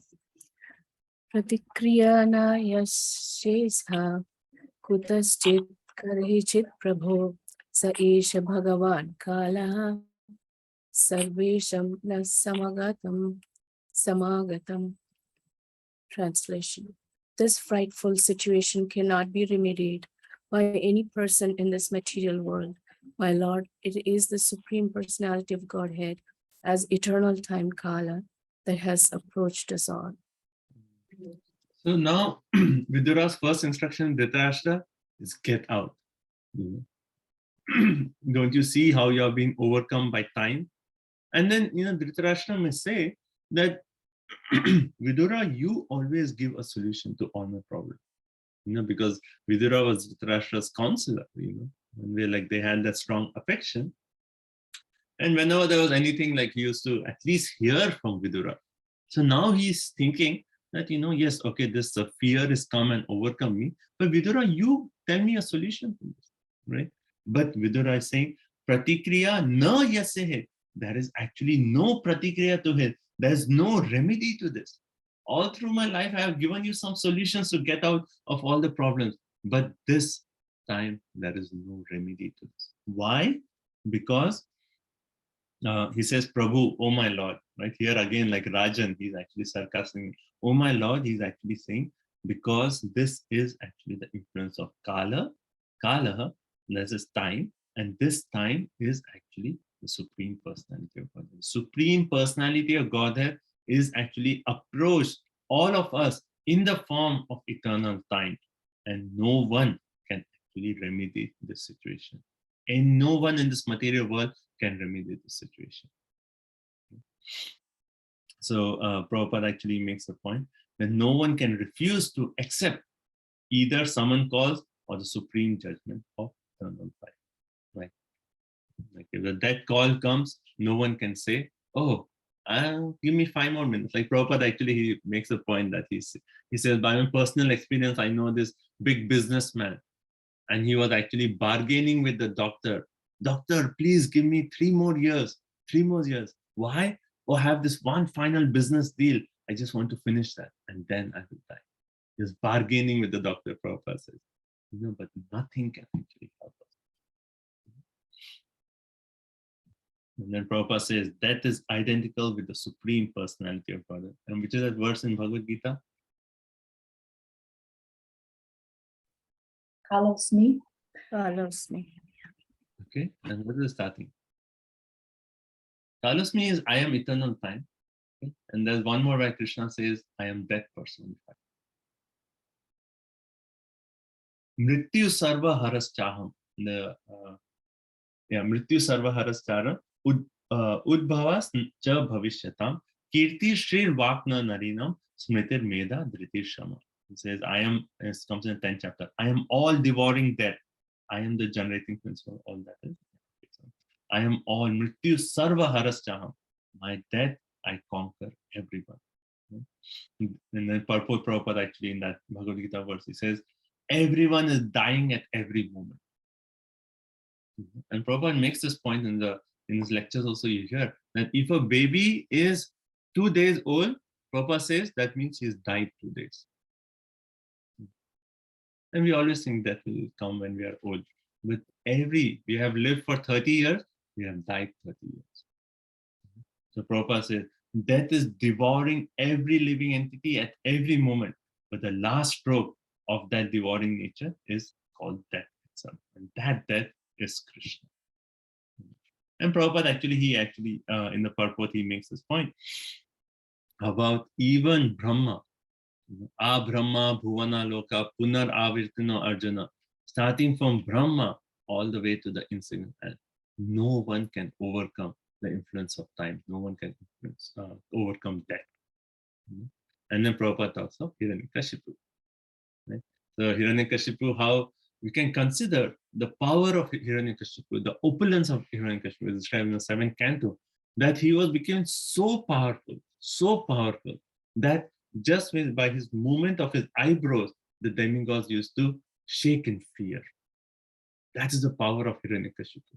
It's so powerful. And opulence, he had actually conquered over the heavenly planets. He had defeated Indra and he had taken over the heavenly planets. So all the opulences of this material one can get, he had it. But even he, after he performed that severe austerity, And when Brahmaji actually came, he actually said to Hiranyakashipu, such austerities, even Bhrigu Muni has not performed, the austerities that you have done. Such glorious as your austerities. So Brahma actually says, such astonishing and unparalleled are your austerities. And he says, so 100 celestial years you have actually sustained your life, even without water. 100 celestial years. Can you imagine? 100 years of demigods. Hiranyakashipu was standing and doing the tapasya. No water. Such austerities he did. Who can perform such austerities? But even with all those austerities, could he conquer death? No one can conquer. Even when he asked Brahma, give me a boon that I may become immortal. Actually, how Bhagavatam says that he knew that even Brahma could not make him immortal. And hence he actually asked other things indirect way so that he can become immortal. May I not die in day, not at night, not inside, not outside, not by a human being, not by animal, all these conditions, thinking that by that he can overcome. But no one can overcome. Right? In the conversation between Yudhishthira Maharaj and in Mahabharata is there, right? And the Yaksha, when the Yaksha asked Yudhishthira Maharaj, what is the most astonishing thing? Then Yudhishthira Maharaj said, everyone is dying at every moment. We see people are dying everywhere around it, but we think that the death has not come to me, and we live as if this life is eternal. That is our situation. And this, these verses are really like a wake-up call, because it is normal to think that, oh, I have a long time to live. Krishna consciousness says, I'm doing my sadhana, but there is time. When I grow a little bit more older, then I'll get more serious. But these verses are really like wake up. That can come at any moment. And for a devotee, it is not like, when we say about death, it is not as such like, oh, why are you talking about death? Or why is that, you're simply scaring me. No, for a devotee, it's like, yes, this is a fact. Death can come at any moment. Let me use every second in Krishna's service. That is the way a devotee approaches such conversation. Okay, next 20. Yena chaiva vipanno yam prane priyatame jana sadhyo vyujeta kimutanyer tanadibihi. Whoever is under the influence of supreme Kala, eternal time, must surrender his most dear life. And what to speak of other things such as wealth, honor, children, land, and home. Like no one wants to give up our wealth, our honor, children, land, home. Entire life we live to actually maintain these things and keep hold of all these things. So Vidura is saying we have to give all these things. What to talk of all these things? We have to give up our own life, which is so dear to each one. Everyone, like we work in such a way that that will not come. Right? As soon as there is some kind of fear, we'll do all precautions to overcome that fear. Why? Because no one wants to die. That's a natural instinct that we want to always live. And that instinct is natural because it's coming from the spirit soul. The spirit soul is eternal, and that way we want to live always. Right? So that instinct is very natural.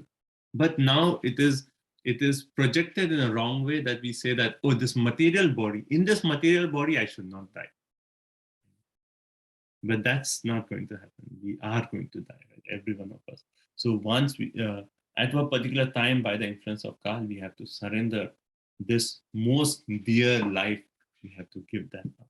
And then Prabhupada in the purport, he starts off by saying, a great Indian scientist busy in the plan-making business was suddenly called by invincible eternal time while going to attend a very important meeting. And this actually, I was looking up this, there's this scientist, is Homi Bhabha. Like in India, they have this Bhabha Atomic Research Center, BARC. So that it is named after the scientist, Homi Bhabha. And this Bhabha is actually said to be the father of Indian nuclear program. So this happened when Prabhupada was writing this commentaries. Because during that time, this Homi Bhabha, he once went to London to actually do an entire conference there in London. And his flight, it says Air India Flight 101 is 1966 in January. So he was just flying to London to actually make an entire conference there. and that entire flight crashed and everyone on board died. So this scientist who was thinking that I am such a great scientist, and he was actually said he's the father of Indian nuclear program. And he was saying that, okay, now I'm going to London, I'll do this big presentation and everyone will be really impressed and all those things. Flight crash, and this is a January 1966. So you can just consider Prabhupada like around that time was actually elaborating on this purport. So things like that, right? Okay, so Prabhupada mentions about that. So again, like we have to give up all these land.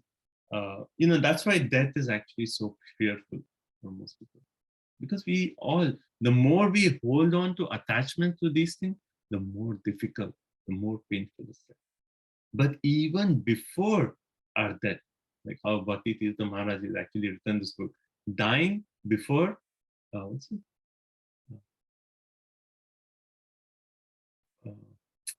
The title. Is basically dying before death, something like that. Anyone knows that? I forget the title. But it's something like that, dying before death. That basically we are right now, we are already breaking up the attachment. And as we are breaking up the attachments, we are freeing ourselves. At the time of death, it won't be very difficult because our attachments are already given. So, yeah. Okay, now text 21. So die before dying. Was it? Die before dying. Yeah, die before dying. So that's such a nice title. We can think about that. Death is happening at every moment, but we are actually taking up the process of that in the sense that we are breaking up attachments to all these things, wealth, honor, children, all that. And for devotees, is basically saying, Krishna, you have given all this, and you can take any moment of it.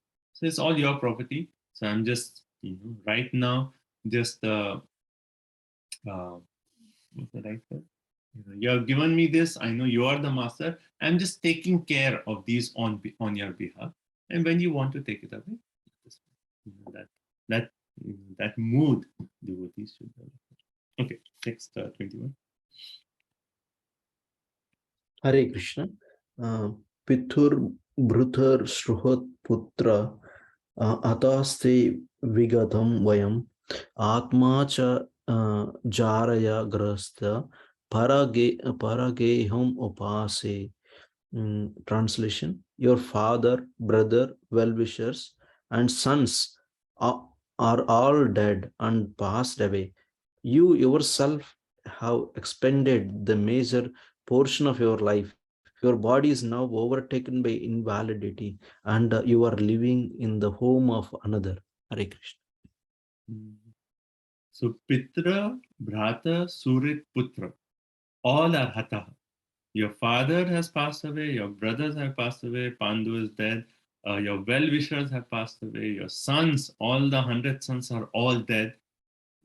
So that's the point that I said, that we see death everywhere, but we think it's not going to happen, right? So he's making that point. Everyone has passed away, and you yourself, your major portion of your life is also over. And now your body, like here it says Atma, right? Atma. Prabhupada says how in Bhagavad Gita chapter 6, text 6, that Atma could refer to body, mind, or soul, right? Here Atma, Jaraya, right? So your body is overcome with Jaraya. Janma, Mrityu, Jara, Vyadi. Jara means old age, by invalidity, right? And Parageham, Upase. You are actually living at Upase. You are staying at Paragraham. You're staying at someone else's house. Okay. So Prabhupada in the purport, he actually makes the point that the king is reminded of his precarious condition, right? Influenced by cruel time. His father Vichitravira has passed away, his brother Pandu is killed, all his 100 sons are killed, and now he is living at the mercy of his nephew, whom he had put into troubles of various kinds. Throughout the life, he was actually finding ways to destroy the Pandavas, to get rid of the Pandavas. And now he's staying at the mercy of these same nephews. What a pitiable condition. What a pitiable condition.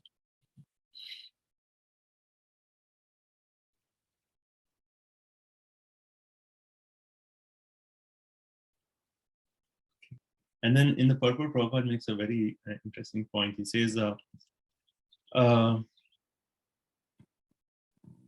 Vidura pointed out to Dhritarashtra that everyone has to protect himself by his action and the grace of the Lord.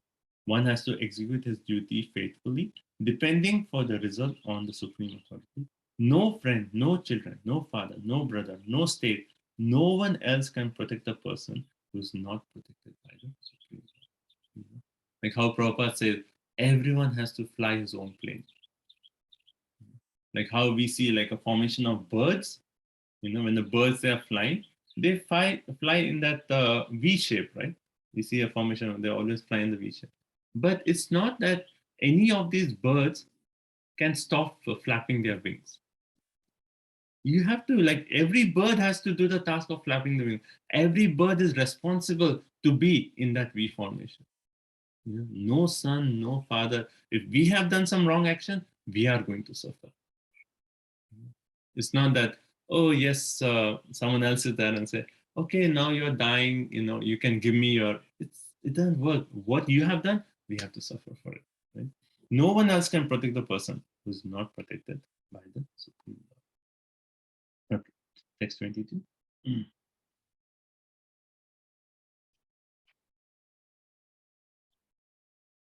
Andhapureva vadhiro manda prajasha sampratam vishena danto mandagna saraga kaffam dudavahana. You have been blind from your very birth, and recently you have become hard of hearing. Your memory is shortened and your intelligence is disturbed. Your teeth are loose, your liver is defective, and you are coughing up mucus.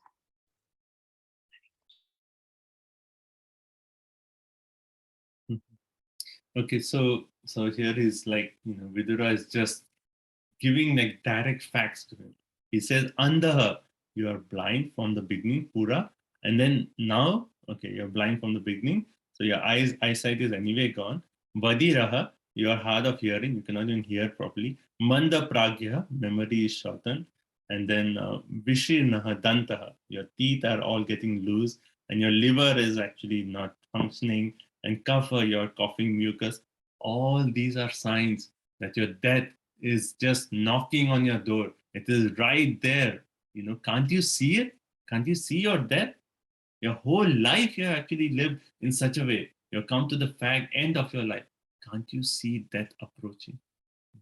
And Prabhupada in the purport says that all these signs is actually a sign of a death warning that the death was nearing very quickly. Okay? But in spite of these signs, the he was foolishly carefree about his future. And Prabhupada says how all of us, in spite of all these signs, we actually try to extend our life. He says, they forget their permanent identity and become foolishly active for impermanent occupations. Foolishly active for impermanent occupations. That is the state of all the people. And it is only the sages like Vidura who can actually awaken us from this real situation.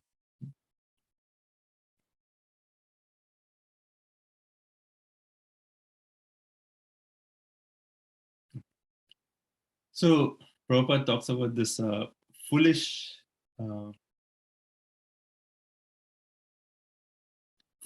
active. So we know these four things, right? That Prabhupada says there are four classes of people: lazy intelligent, busy intelligent, lazy fool, and busy fool. So, okay, so what is this? So lazy intelligent, busy intelligent. Lazy fool, busy fool. Right? So what should we devotees be?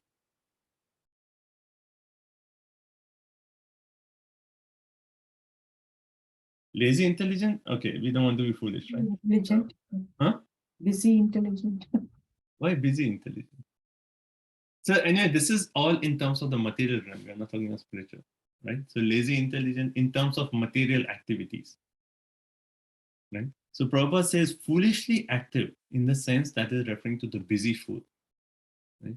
So they do not know, in spite of old age is coming, they are just busily trying to extend their life, right? After that, there's lazy fool, right? They are actually foolish. They don't know their identity, but they're lazy to even do something about it. Right? There are some people who do something. They're active and foolish. Foolishly, they're trying to extend, create this medicine, take this, and some of them are lazy fool. Then they are busy intelligent. I'll read. So I'll read this. Is so nice. Prabhupada says this is a lecture Prabhupada is giving.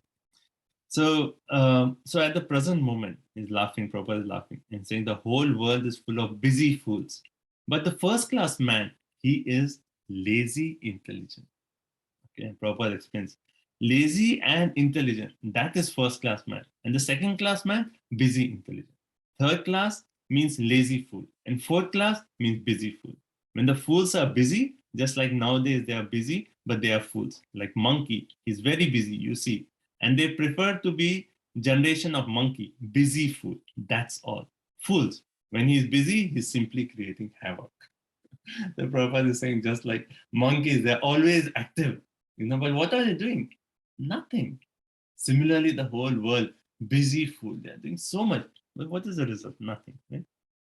That's all. Better lazy fool is better than him because he will not create so much harm. But this busy fool will simply create harm. And first class man is lazy intelligent. He knows the value of life and soberly he's thinking.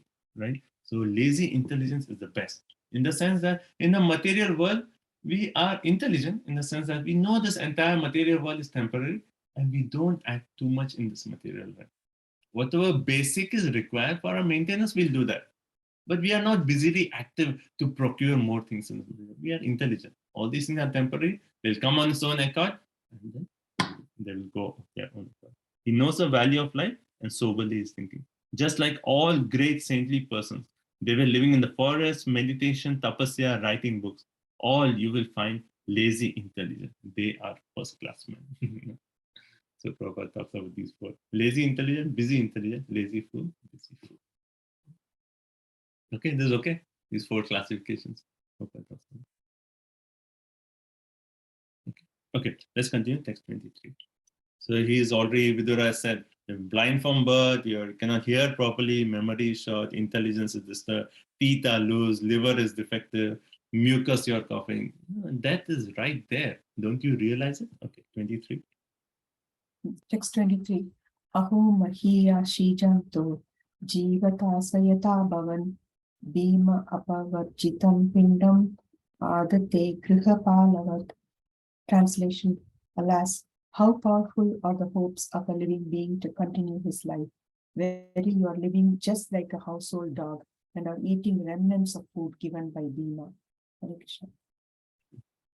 Like so heavy, you saying.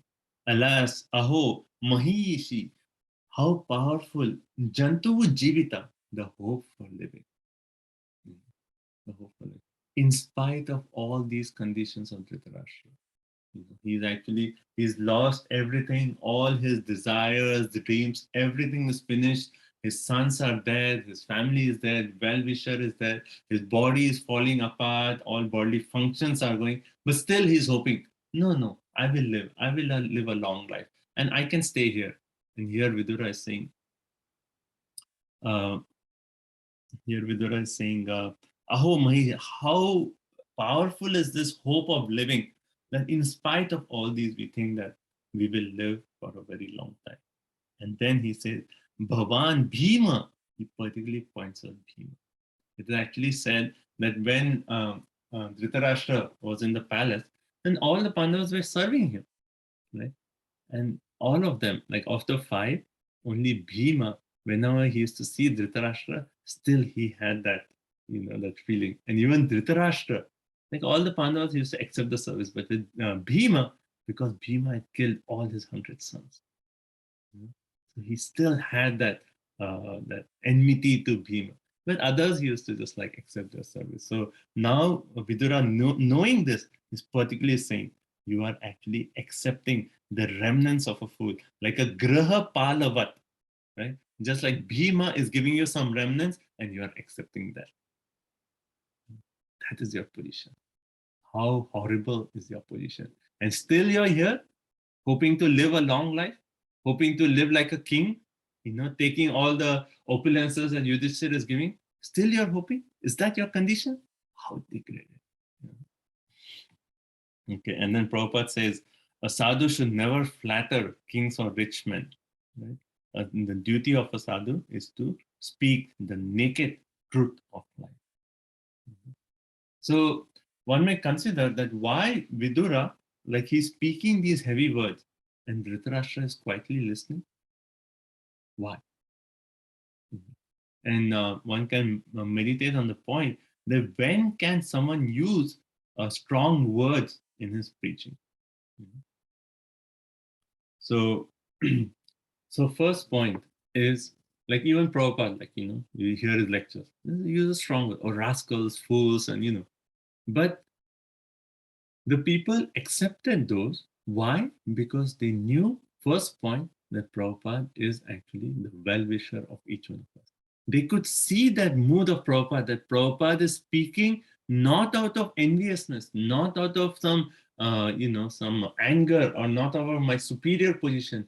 He's just speaking for the well-wishing of everyone, for wishing well, for the benefit of the whole world. And hence, when Prabhupada was speaking harsh words, still people could accept it. Like even the youth, like how at that time it's said, I've heard so many times that at that time the thing among the youth culture, the hippie culture, was don't trust anyone over 30 years old.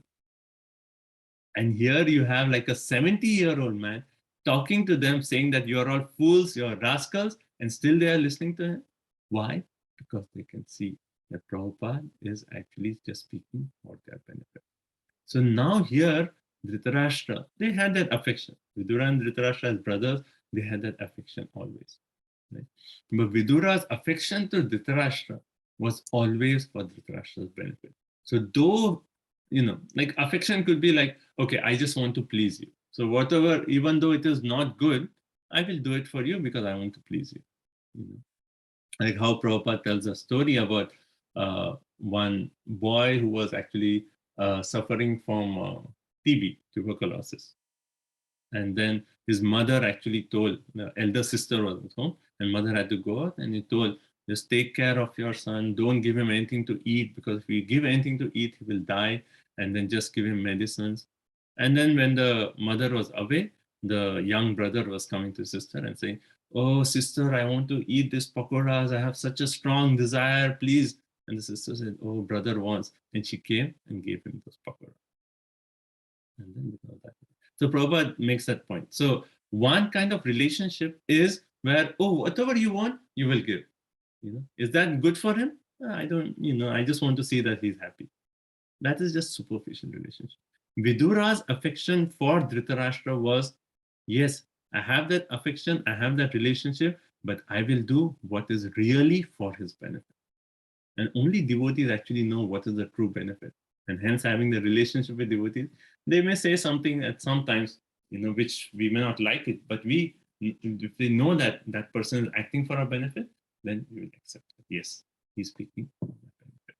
So that's why a guru, the word guru also means heavy. Guru means heavy. The heavy words of the guru is actually for our benefit.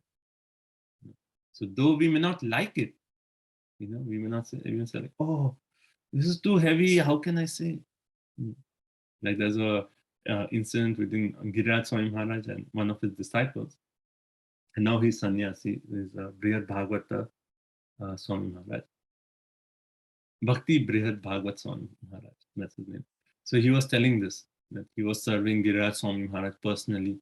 And once he did something wrong on his path, and Maharaj became so angry, that he was like heavy chastisement. And he said that, I've never heard Maharaj give such heavy chastisement.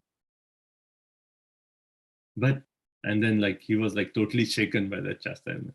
But later on when he came, he said, Maharaj told him that, I chastise you because I love you. So because of that love and affection, a guru speaks heavy words. So here Vidura has that affection and he's speaking the heavy words, and Dhritarashtra is able to accept those heavy words because he knows that he's speaking for my benefit. Vidura loves me, he's speaking for benefit. So when can our preaching be heavy? When, first of all, we have some affection, relationship, we are speaking not out of envy, we are actually speaking just for the benefit. And second thing is we have to be empowered to actually speak that way. We cannot just use heavy words without that empowerment that comes from Guru and Vaishnavas. Okay, so and then you're living like a household dog, eating remnants of food given by Bhima. You're like really heavy. Why was Dhritarashtra living there at the house of the Pandavas? Because he wanted to continue his life comfortably, even at the risk of all humiliation. So we can imagine that, we just read how Vidura is, Yudhishthir has the opulence like the heavenly planets. So certainly he must be treating Dhritarashtra with so much, giving all the opulence of the heavenly planets to Dhritarashtra. He must be giving the first class food, residence, everything, right? So that is proper on Yudhishthir's part, but it was not proper for Dhritarashtra to accept this. So because he wanted to continue his life comfortably, even at the risk of all humiliation.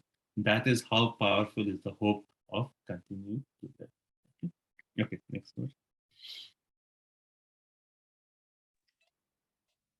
Agnirnishchodhattascha garodarascha dushitaha hritam kshetram dhanam esham taddattair ashubhihi kiyat.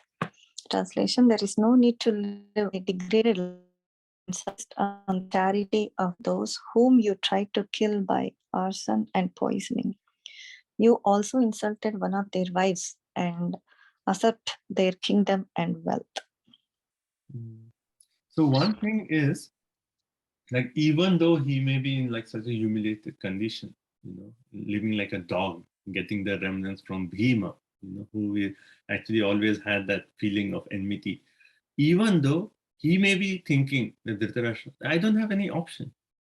I am helpless. What option do I have? I'm here. Where will I go?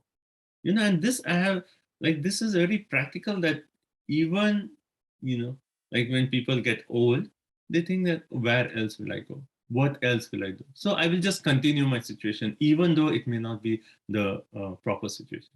I'll just continue. So here, because Dhritarashtra had that mood of just helplessness, I don't know what else to do, so I'm here. I know it may not be right. I'm accepting from them. I try to kill them. But here Vidura is giving the alternative. He's saying, no need to live like this and subsist on charity of those who have tried to kill. You insulted one of their wives and you took their kingdom and wealth. So now what is the options? He'll actually give in the next verse. Okay, so let's continue. The purpose, he says, to stick to family to the end of one's human life is the grossest type of degradation. And there is an absolute need for Viduras to educate Dhritarashtra. Okay, yeah, this is wonderful purpose. 5,000 years ago, there was one Dhritarashtra. But at the present moment, there are Dhritarashtras in every home. The Prabhupada is saying, like, every house, no one wants to leave the house. They want to live in the house until the last moment. So this to stick to the family to the end of one's human life is a grossest type of degradation. Okay, next verse 25.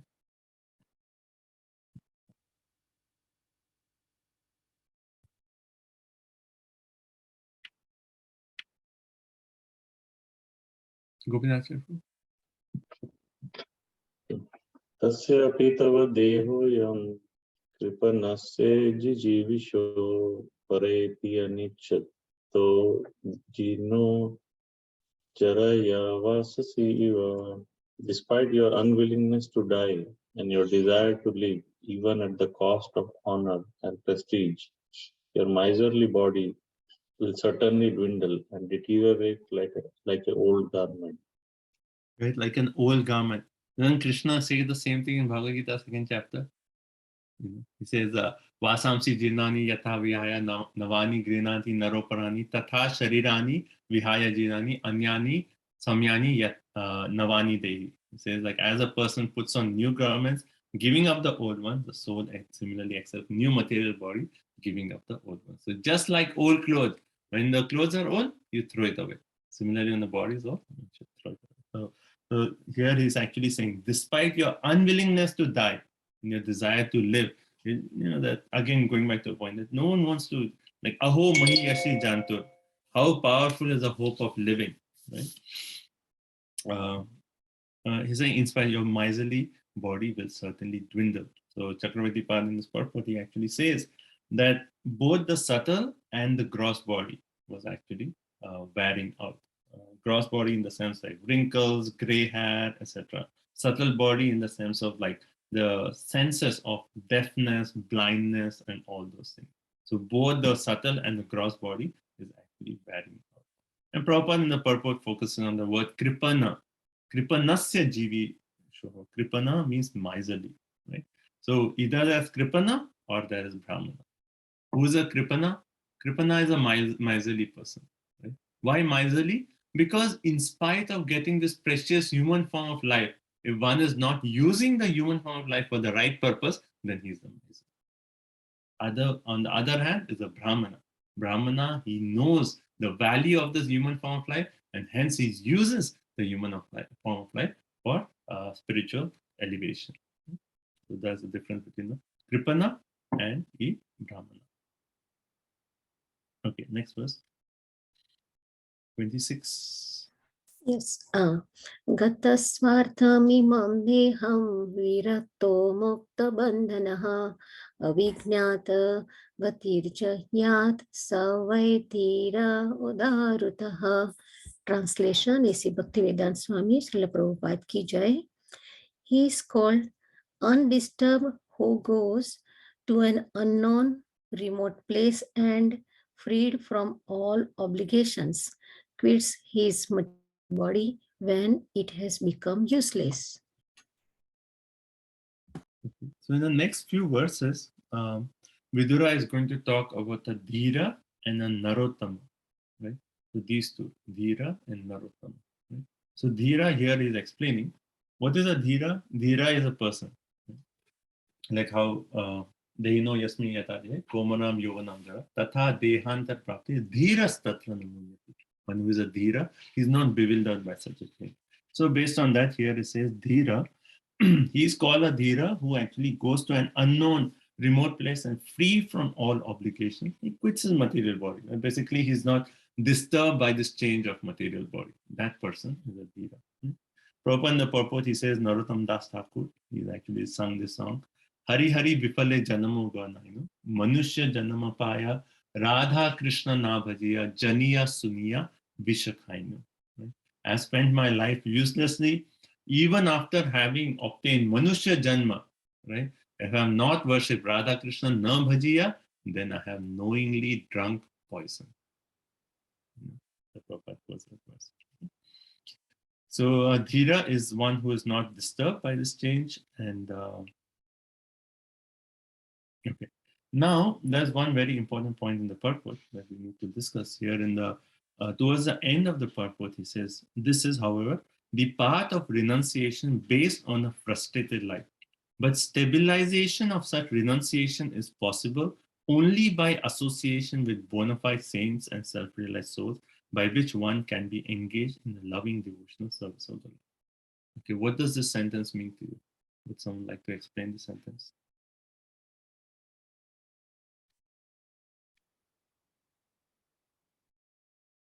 Who would like to explain the sentence, please?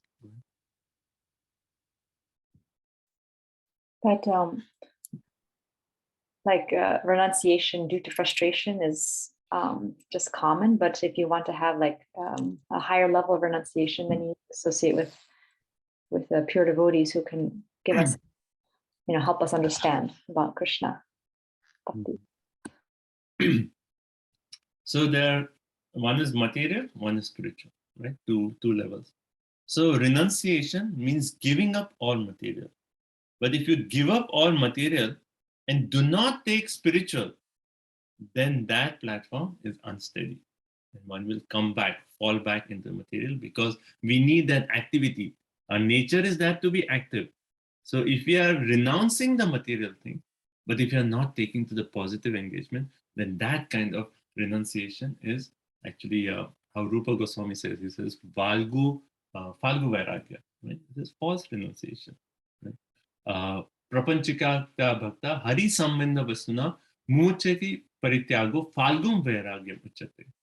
If we don't realize that how all these material elements are related to Krishna, and if you are giving up those things, even though they can be used in Krishna's service, that kind of renunciation is false renunciation. Right? So true renunciation is to recognize all the material attachments and material things that are around us, how they are actually related to Krishna, and use everything in Krishna's service. That is true renunciation. Otherwise, it is Falgu Vairagya. So those who are renouncing by just giving up, oh, life is too much, it's just too much, I just want to give this up. Then that kind of renunciation is not very true renunciation, because there's no positive thing there. It is just giving up the negative. You're coming to zero. From negative, you're coming to zero, but you're not going towards positive. Right? So that positive engagement can only be obtained in the association of devotees. Okay. Next, 27. There's a 5 minutes break, Prabhuji. Yeah, 5 minutes break. Right? I wanted to do 27 and 28 maybe. Okay, thank you. Okay, let's just do 27, one verse. Yaksvahat parato veha jata nirveda atmavan prudikrutva harim gehat pravarjate sanarottamaha. Translation: He is certainly a first-class man who awakens and understands either by himself or from others the falsity and misery of this material world, and thus leaves home and depends fully on the personality of Godhead residing within his heart. Hare Krishna. So in the previous verse, he explained who is a Dhira, right? In this verse, he's explaining who is a Narottama. Okay. So if you see the last word, it says Narottama. Narottama means a first-class human being. So who is a first class? What is the difference between a Narottama and a Dhira? So here he says, so one, he's certainly Narottama who awakens and understands either by himself or from others the falsity of this material world, and he leaves home and depends fully on the personality of God. So not only he's giving up the negative, but he's connecting with the positive by declaring positive dependence on Krishna. Depending fully on Krishna. That is Narottama. Right? So you understand the difference between Dhira and Narottama. Dhira is just one who actually gives up the renunciation. He's just renouncing all the material attachment. But Narottama is one stage higher because he is completely depending upon Krishna.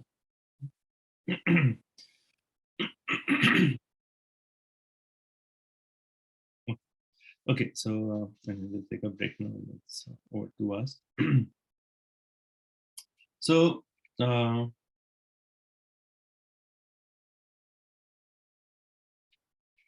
let's see, what's the next verse? 28, he's saying.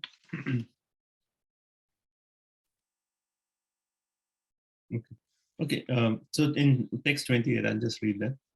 Atho tichim disham yatu swer agyata gatir bhavan ito rak prayasa kala pumsam guna vikarshana. Please therefore leave for the north immediately without letting your relatives know, for soon that time will approach which will diminish the good qualities of men. Right? So in 28, he's actually saying that leave for the north immediately. Even do not tell your relatives. Right? Just leave right away and leave soon, because the time is going to come which will diminish the good qualities of men. What is that time?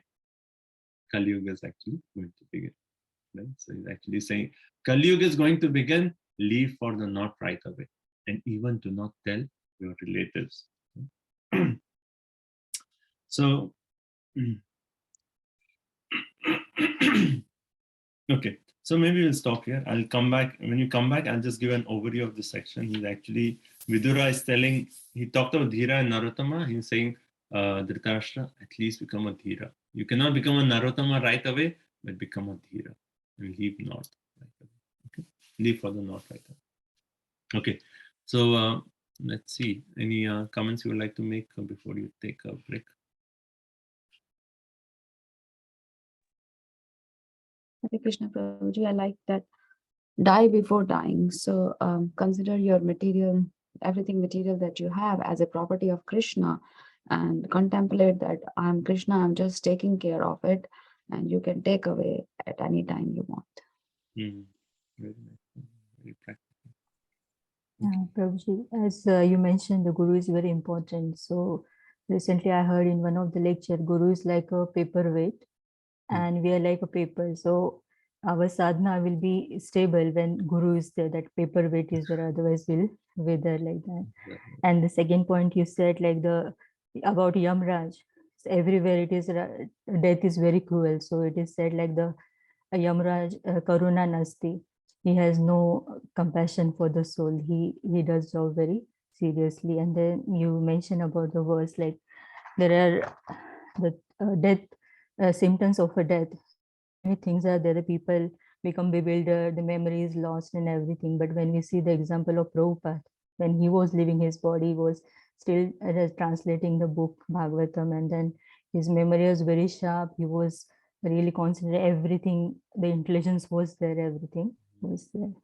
Thank you. Very nice, Matan. Thank you. Yeah, Prabhupada's example, like he's shown us the perfect example of leaving the body. How a pure devotee, like even in the section of Bhishma Pitama, we read that point, right? Even those who are actually leaving the body, it actually showed, even at the time of death, their consciousness is so wonderful. And we see that video of like Prabhupada in that room, which is there in Vrindavan. He's lying on the bed, and he's just like, physically it looks like Prabhupada is just like it's just like only bones and very thin, but still he's actually explaining the purports of Srimad Bhagavatam. Amazing, right? And that actually shows. That's a wonderful point. Thank you.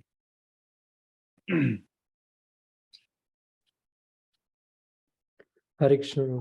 I like the point with the lazy intelligent concept, lazy intelligent and busy intelligent, lazy. I like that. And I also liked how Vidura was chastising Dhritarashtra, like, we being like, he was king for some time, and he says, you're a dog, like, it's very heavy words that, but still, good thing that he accepted, at least at that time, he did not neglect. So, it's like, is in our present situation, like, people are there to tell, but, a lot of, even worse than Dhritarashtra, like, we don't even accept when somebody, is shown their reality. That's the current situation of the world. Then we'll discuss this point after the break, that why finally Dhritarashtra accepted the instructions now, and why before he heard Bhagavad Gita, he heard Krishna, he heard Vidura, still he could not accept it. We'll discuss that few points. Okay, let's take a break quickly. Yeah, Arundhati, Prabhu, I just want to add, I really like the point how Srila Prabhupada was using heavy words like idiot and rascal, being a well-wisher of the entire world. It really touched my heart, Prabhuji. He's a real well-wisher, yes. Yes, that's why I used to sign a letter, you're ever well-wisher. Yes.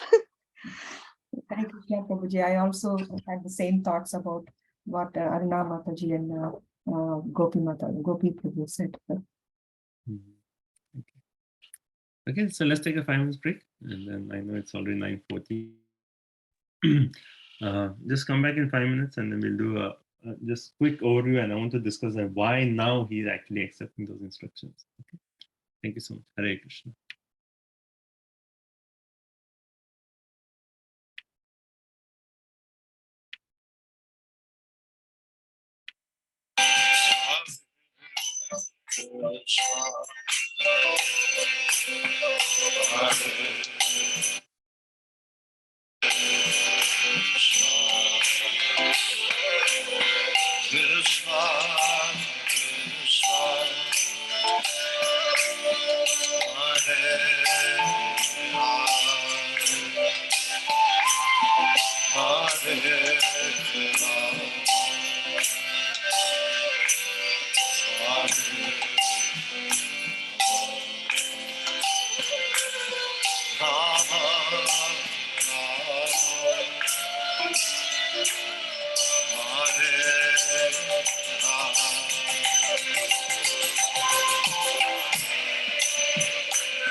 Krishna, Krishna, Hare Hare, Hare Rama, Hare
Everyone together, a little louder. Everybody, something.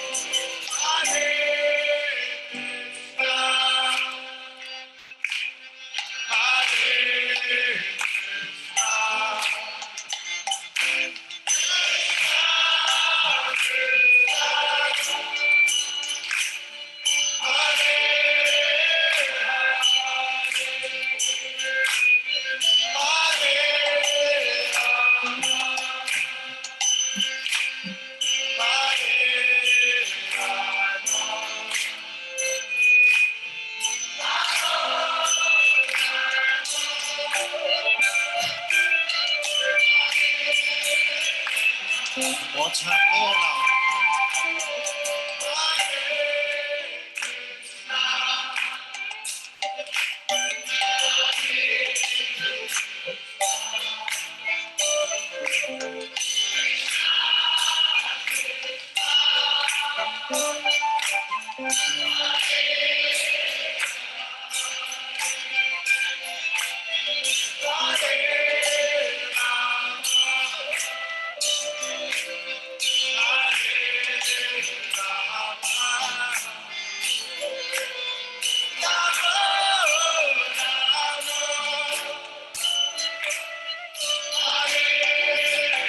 One more time, a little louder with your heart.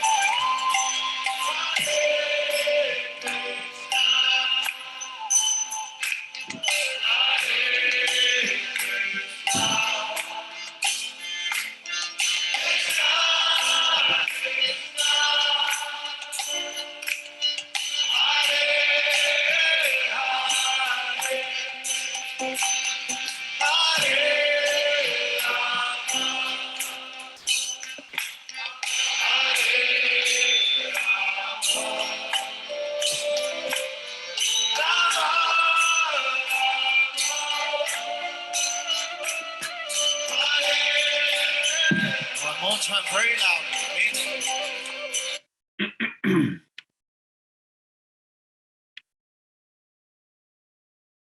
Hare Krishna, Krishna Krishna, Hare Hare. Hare Rama, Rama Rama, Hare Hare.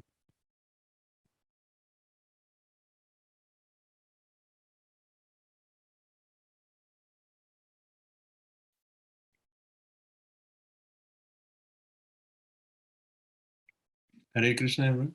So let's discuss a few more minutes. Let's go.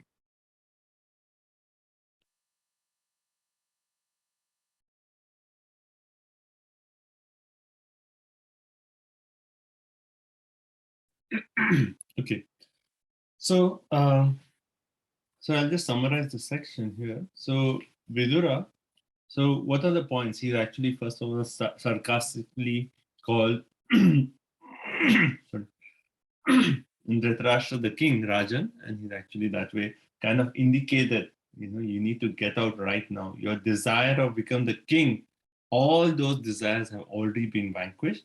Get out right now. Don't you see that death is actually coming? As a fear has overtaken you, and the fear there's no one who can overcome this aspect of time. This fearful death cannot be remedied by anyone, because this death is actually Krishna himself, the Supreme Personality of Godhead. And time forces everyone to surrender. Our land, our home, our bank balance, everything we have to surrender. And finally, we have to surrender our own life. Right? And then further, he says, all your relatives have died, and even you have lived your major portion of your life, right? So, and all the visible symptoms of old age are there. You're becoming deaf, your memory is becoming shortened, and still you have the urge to live, and also you're living like a household dog of Bhima. That is like really insulting, right? And then he actually gives an alternative. There is no need to live a degraded life.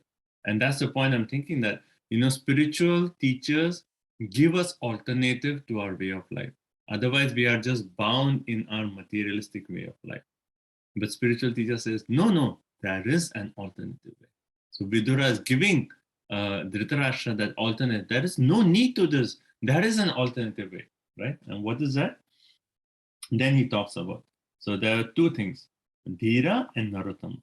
Dhira is one who actually just goes to an avigyata. Avigyata means unknown, remote place, and he freed from all obligations and he quits his body there, right? So why is this like unknown, remote place, free of all obligations? Because he has no bondage to any material relationships, right? So completely like not even tell where he's going and just go there. Because if he tells, then again the relatives will be like, oh no, you are there, I will take care of you, I will give you food and so on. Right? So just that. And then the next verse, we read about Narottam. So we talked about the difference between a Dhira and a Narottam. Dhira is just giving up. It's just renouncing, but he's not taking the positive. But Narottam is not only renouncing, but he's actually taking full shelter of the Supreme Personality of Godhead. Now, one very important point here is, Prabhupada makes the point in the purport that not everyone can directly become a Narottam. So Vidura is actually telling Dhritarashtra, at least become a Dhira. In a sense, at least leave home, give up all your attachments. But because your entire life you have not practiced to take shelter of the Supreme Personality of Godhead, you cannot just right now just say, okay, I'll depend completely on Krishna. There is a process to it, right? So at least become a Dhira and leave right now. Go to the north. Don't even tell your relatives. Because if you tell your relatives, then that bondage is there, and Yudhishthira Maharaj will say, oh, I will take care of you when you are there. I will give you food. I'll give you this. No, don't even tell anyone. It is so urgent that death is coming, there is no, just you don't have anything left right now. Just give, go to the north, right? So that is Vidura's instructions to Dhritarashtra. Right? So, like practically for us, what can we learn from this?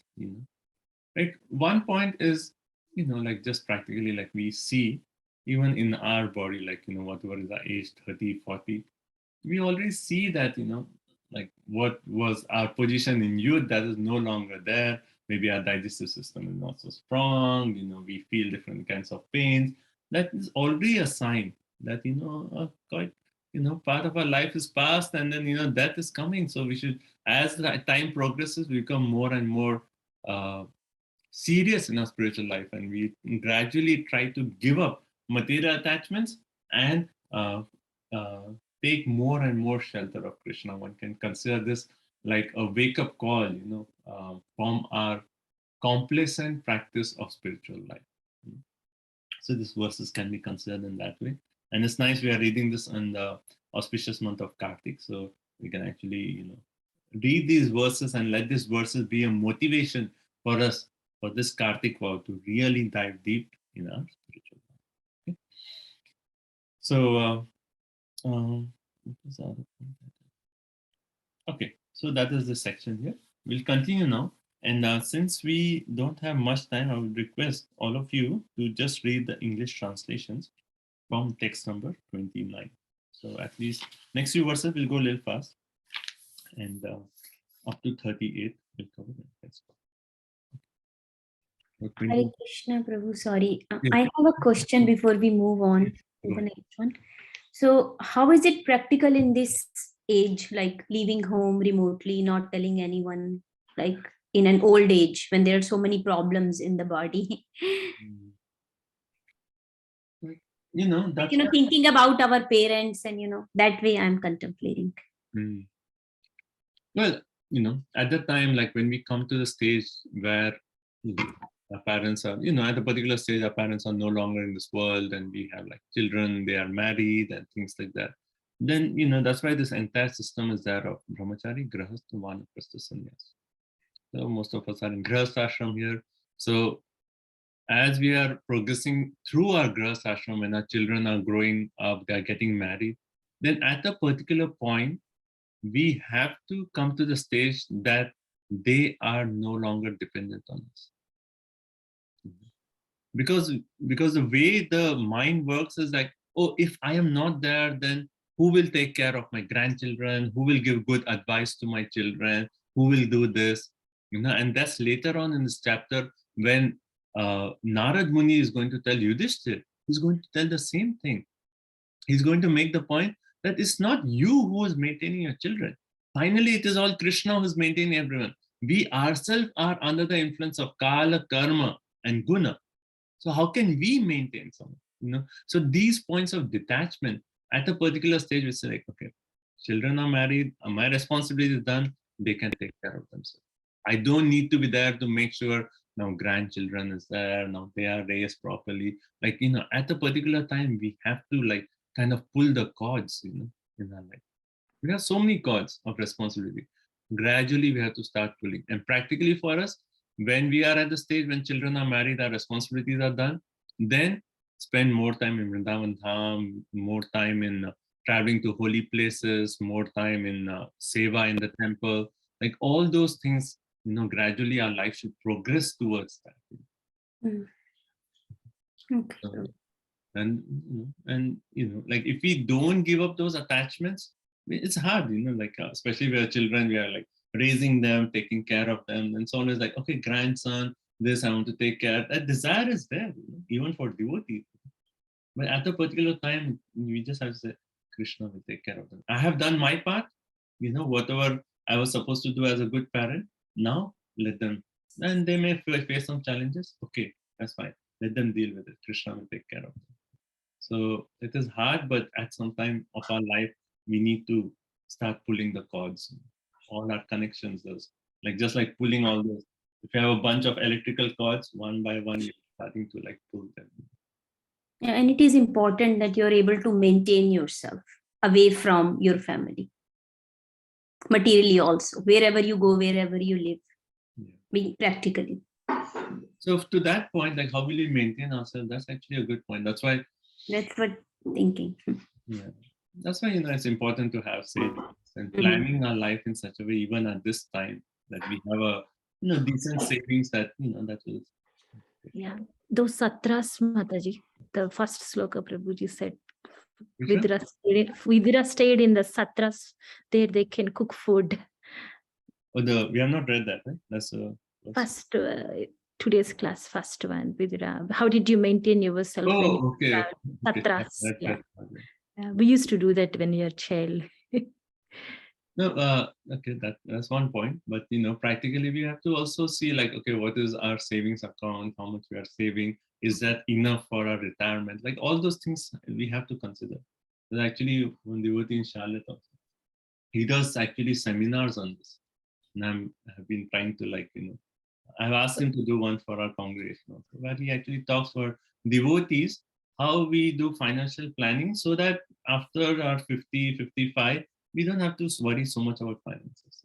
At the time, we can say, okay, go in Vrindavan, spend time or do more seva in temple. I don't have to worry about my retirement, earning money during that time. So all the plannings are actually really a part of this. Yeah, so we should not depends on another one. We have to maintain our whatever we need, basic requirement, that is important also. So we should not depend on another one. And also, if our lifestyle is, we are living in such a way that, gradually we are coming more towards a very simplistic lifestyle, then our needs also at that time is not much. If your house rent is paid, then you just need food, basic. Yeah. Then your demands of your body is not much. It's not that divided. Yes. Yes. Simple living and high thinking. Yeah. Hare Krishna, Prabhuji, this is a very interesting topic, particularly to me also. But I was just wondering, what if other people are depending on you and you are not able to, break away from them? Is there you said somebody is helping planning that? I'm very interested in that, because to be honest with you, my situation is the opposite, because even though I'm elderly, I want to pull all the cards. It's still not a practical thing to do because people are dependent on me. So I'm very interested to know how to do that, and appreciate Mantrini Mataji for bringing up this topic. It's very interesting. Maybe another day we can continue with this topic. Sorry for stopping the flow. No, but this is important. It's good to hear, okay, this is a point that to have a conference on this. So you want to chat Arundhati Mataji. There's something to plan for the how to live after 50. But actually, Jayadvaita Swami Maharaj has done a whole seminar on Vanaprastha life. He's done a whole thing on Vanaprastha. But the devotee I was talking to in Charlotte, he does conference on more financial planning for the Vanaprastha stage. So he focuses mainly on that part, not so much on how to gradually pull the cords. That we'll see who can be a good person to speak about that. But even if people are dependent on us, gradually we should plan in such a way. It's not easy to pull these cords. We should plan in such a way that, okay, now this is my age and they are dependent on me. In the next 5 years, how can they live in such a way that I don't have to be there for their maintenance, for their care and so on. And finally, in this chapter further, Yudhishthir, Narad Muni gives the same point to Yudhishthir, because Yudhishthir is thinking that they are dependent on me. I was giving them my food. I was providing food, shelter. Dhritarashtra is blind. Gandhari is so old. How will they survive? And Yudhishthir Maharaj is thinking, Narad Muni, you are here. Tell me where they are. I will go to that place. I will provide them food. And Narad Muni clearly says, he says, no, it is not you who are taking care of them. Finally, it is only Krishna who takes care of everyone. And at a particular point, we just have to like say, yes, Krishna will take care of them. I have done my part, Krishna will take care of them. And then we make all the best arrangements we can. But then we have to, like, it's like even I can see in my family situation certain things that I feel like just like hold on to, like, no, if I am not there, then who will take care? Who will take care? That's like a big question in our mind. And later on, that verse we don't have time to read today, but from text 41 of this chapter, maybe this week you can read the entire chapter. 41 to the end of this chapter is all Narad Muni's instructions to Yudhishthira on the same point. That is all like Krishna's. Like we ourselves, we don't know. Like, we can just consider, we just read about death. The death can come at any moment. Right? So if you are thinking that so many people are dependent on me, just consider, if something happens to me, will they not survive? There'll be some arrangements, they may have some hardship, but they will survive. They will do their part. So, that's why it's like die before dying, Yes. Thank you so much, Prabhuji. That was wonderful. Anyway, this is a big topic, lot to discuss. And even I'll think about more and see like how we can arrange maybe a class just on this point. I think we should have a special class for this one. Yes, that is wonderful, Prabhuji. That would be great. Okay, so 38. We should better stop instead of covering a few more verses. I wanted to end on a very wonderful point about Yudhishthira Maharaj's quality, because such a nice point to meditate upon. Can we just read a few, just the English translations, and then maybe I'll come back to this section, but I want to end with this very sweet point about the quality of Maharaj Yudhishthira that we all can meditate upon. So, would anyone like to just read English translations? Okay, Ratna, Thus Maharaj Dhritarashtra, the scion of the family of Ajamita, firmly convinced by introspective knowledge, pragya, broke at once the strong network of familial affection by his resolute determination. Thus he immediately left home to set out on the path of liberation as directed by his younger brother Vidura. Continue.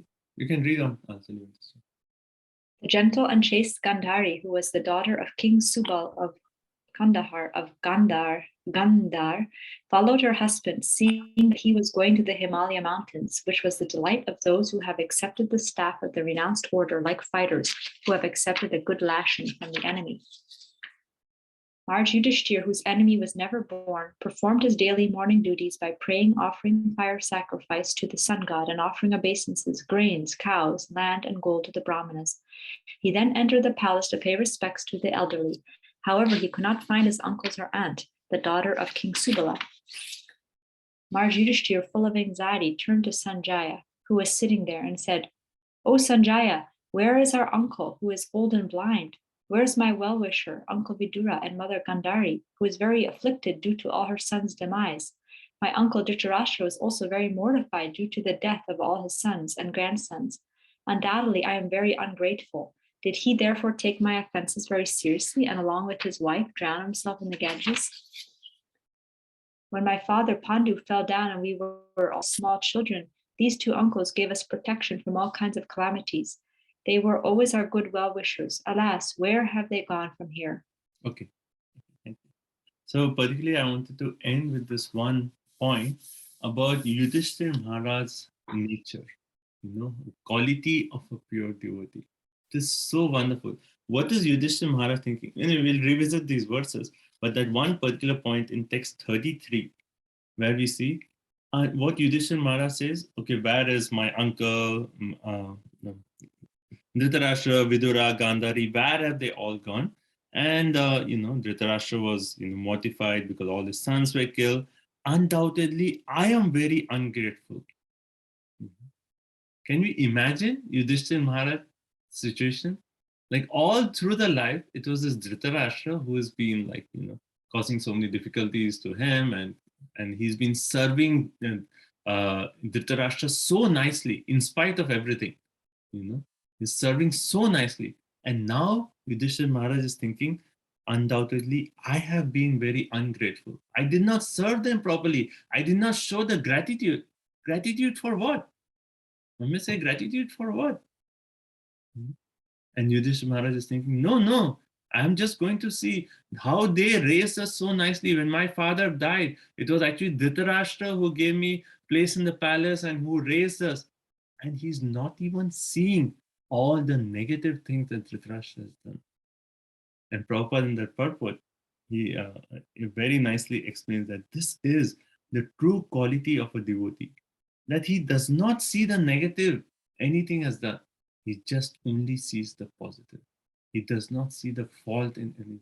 He said, Dhritarashtra took care of us when Pandu, our father Pandu died. I'm so grateful to him. But maybe I have not shown my gratitude enough, and that's why they have been upset with me and they have left me.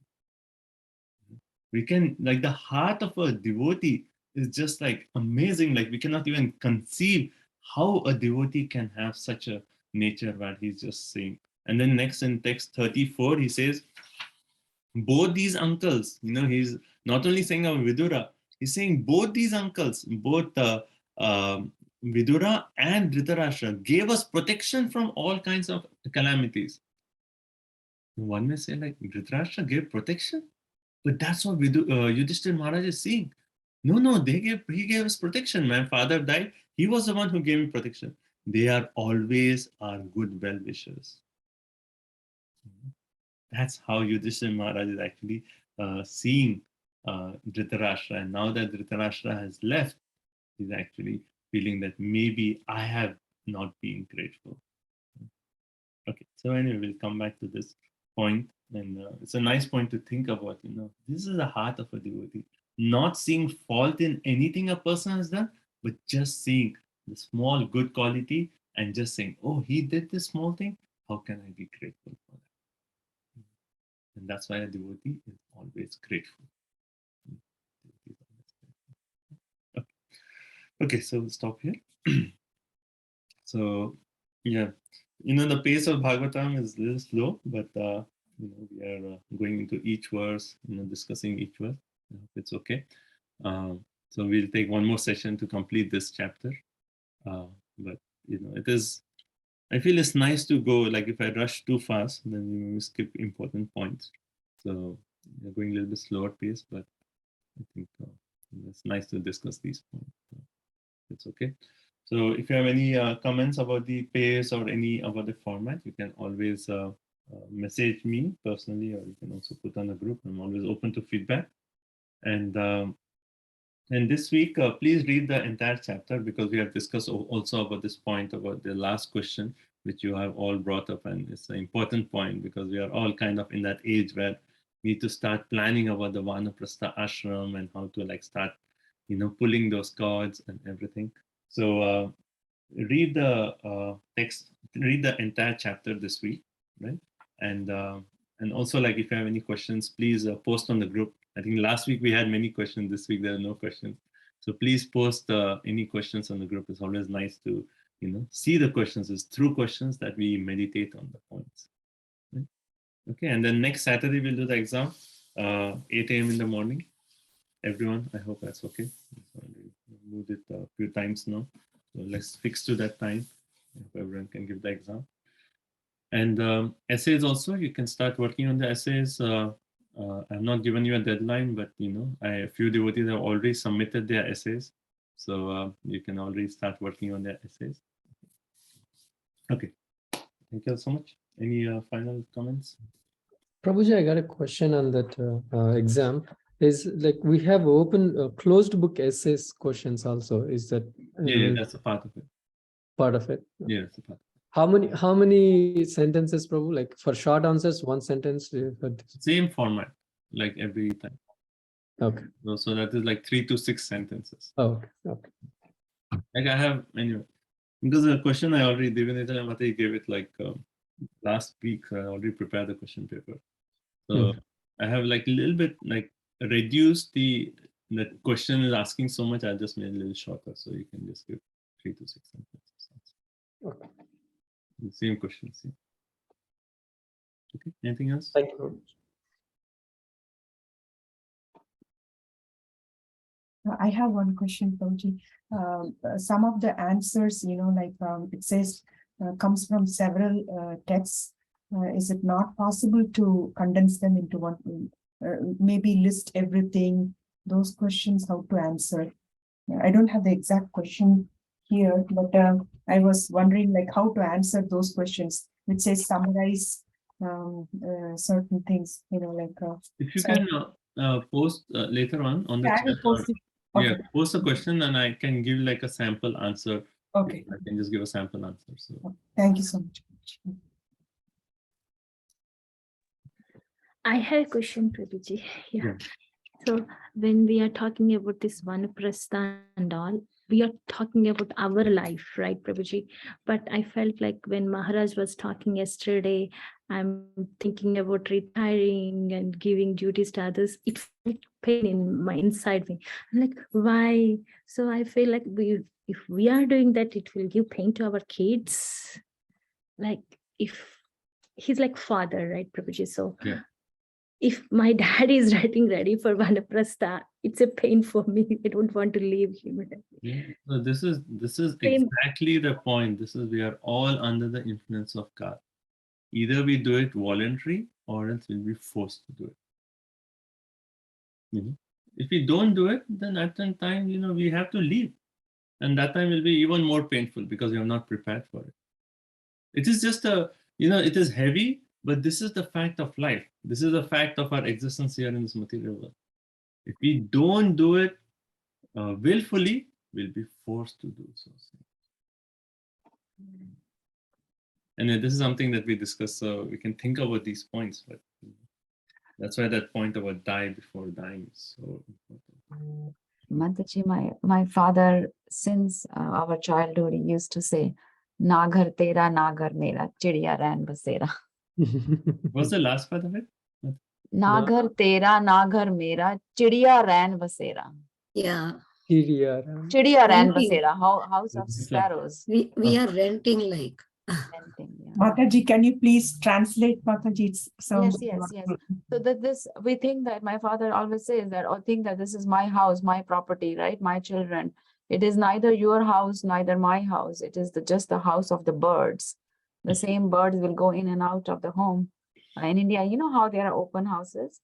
So the birds will come in and out, and children are thinking, oh, it will be my property after my father dies. And father is thinking it's my property, but it is actually the home of the sparrows.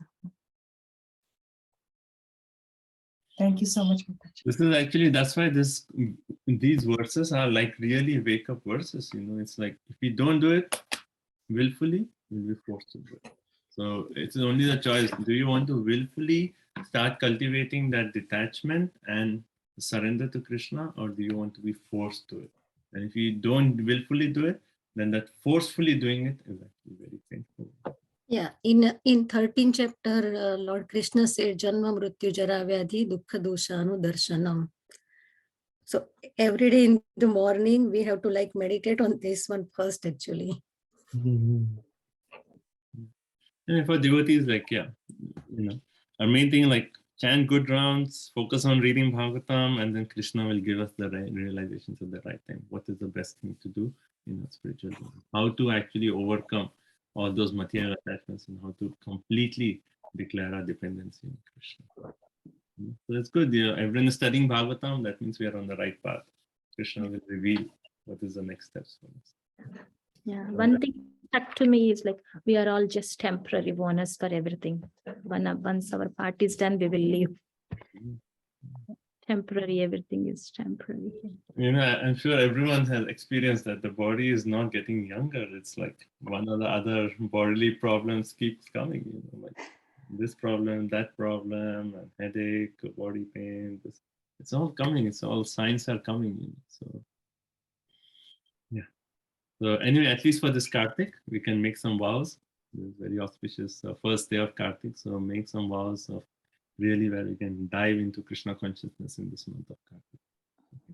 Thank you so much. Grantha Srimad Bhagavatam ki jai, Srila Prabhupada ki jai, Vancha Kalpatarubhyasya kripa sindhubhyacha patitanam pavanebhyo Vaishnavibhyo namo namah. Thank you all so much for your association. Hare Krishna. Thank you, Prabhuji. Thank you, Prabhuji. Thank Thank you. you, Prabhuji. Hare Thank Krishna. you very much, Prabhuji. Thank Thank you. Hare you, Krishna. Prabhu. Thank you. Hare Krishna. Thank you so much, Babaji. Hare Krishna. Hare Krishna. Hare Krishna.